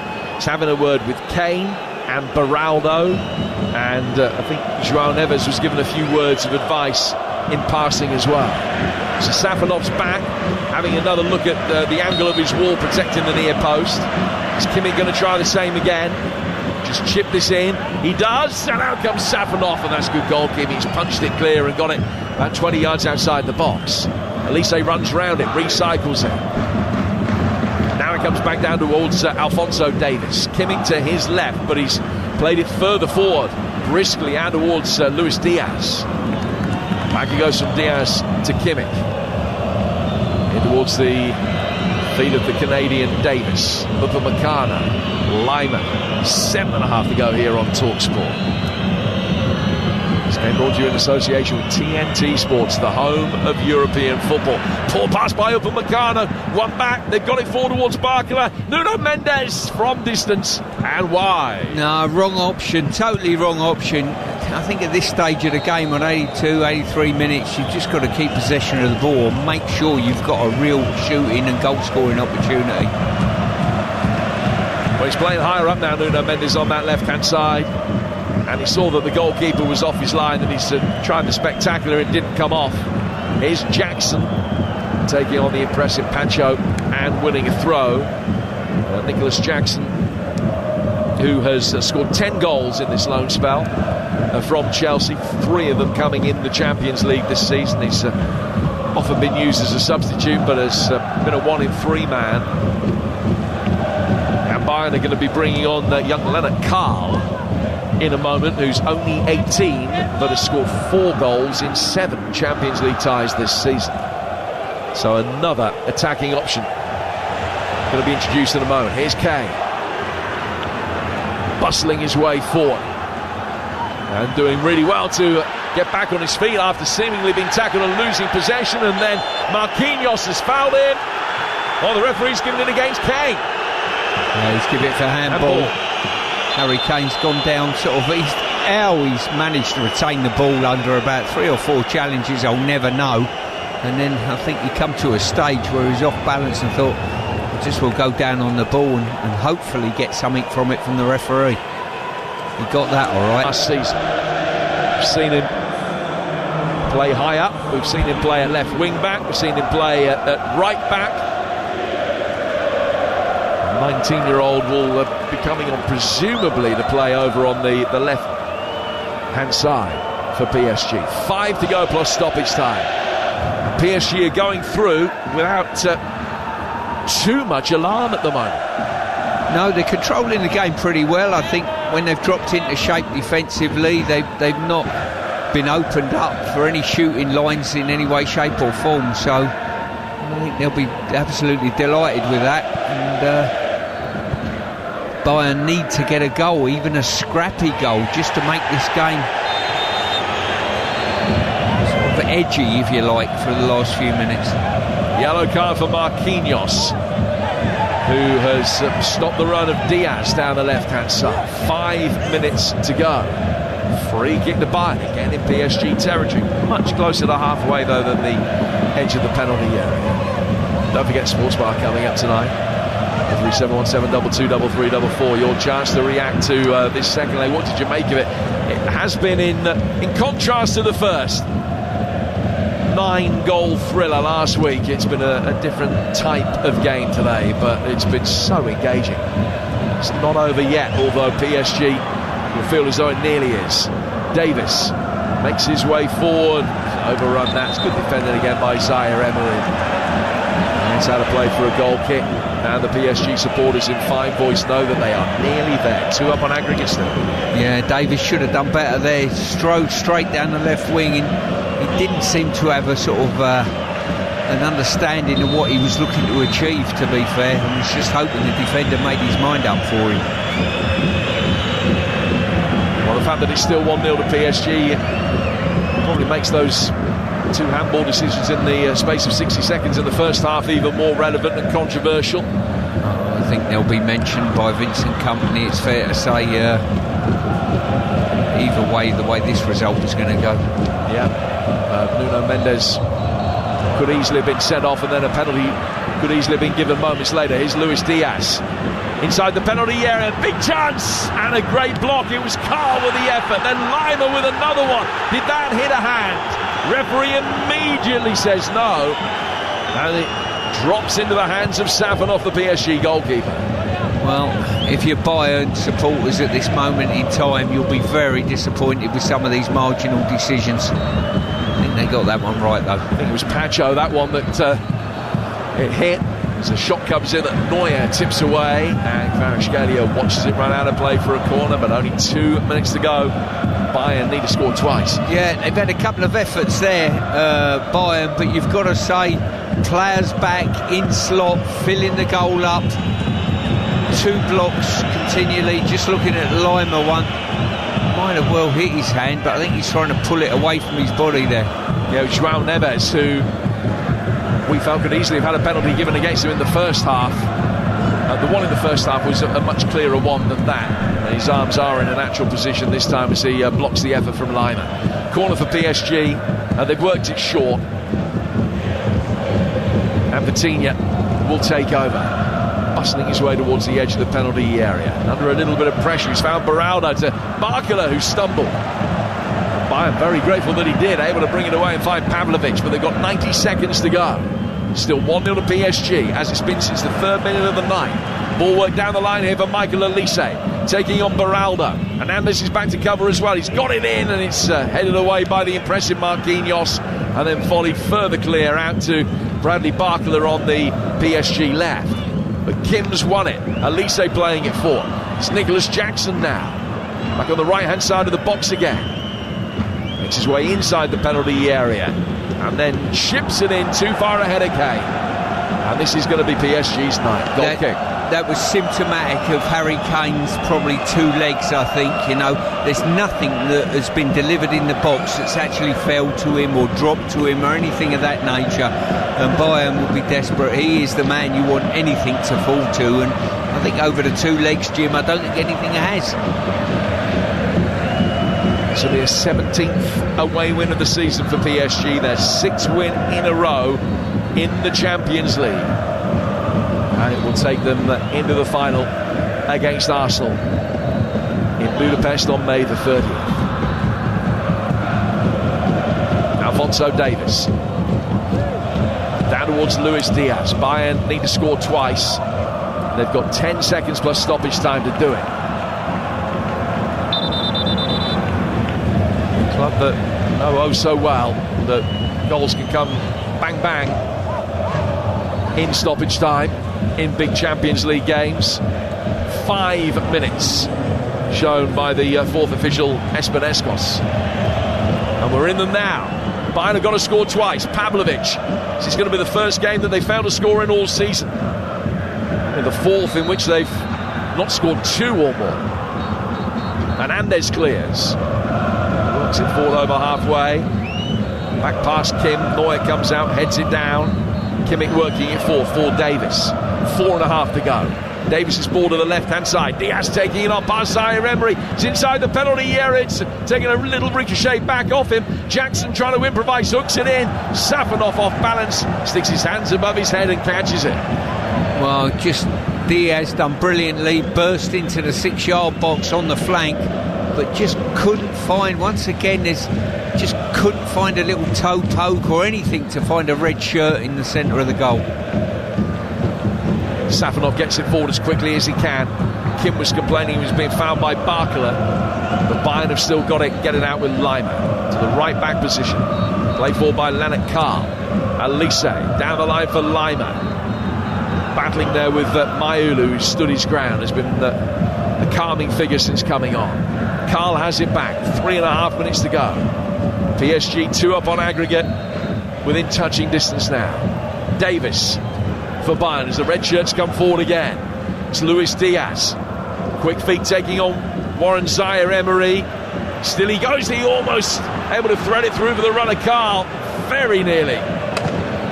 PSG survived. They got the defensive angles right. Kvaratskhelia can get it away.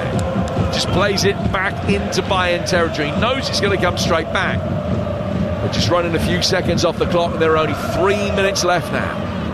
Company cutting a disconsolate figure as the ball is played in and it's volleyed away from the edge of the penalty area again, but ricochets off Barcola to give Bayern a throw on halfway. Yeah, they've got something to hang on to at the moment, PSG, and to a man they're working tirelessly to fill holes, fill the box. Sharp exhalation of breath from Luis Enrique, runs his hands through his greying hair. He knows his side are nearly there, but they're not there yet. Karl with another good dynamic run forward. Kimmich down towards Diaz. Diaz taking on Zaire Emery, but they've doubled up on him this time. Kvaratskhelia put the challenge in and then buys the free kick. The PSG substitutes love that, and they exit the bench. A raucous appreciation of Kvaratskelia's work off the ball. And PSG are going to be going through. No chance for Bayern now, they've run out of time. No, as I say, he's doubled up brilliantly there, and you saw when he gained possession, he had one thing on his mind. He's clever enough to know, I'm going to put my body in between you and the ball, and if you're stupid enough to foul me, we'll take that all day long. Safanov's kick for touch again. Out of play for a throw that Bayern will take, but down by their own corner flag in the left back position. Pavlovic, Kimmich getting it forward for Karl. Karl can turn in the midfield, play it out towards Lima. Faced up by Beraldo, down the line for Elise. Kane making a run towards the penalty spot. Marquinhos watching him every step of the way. Elise can't get the ball in. Now a little bit of space for Davis near the edge of the penalty area. Davis in towards Kane. Kane with a shot and scores. And they've got 1 minute and 15 seconds to get one more. But there is Harry Kane's 55th goal.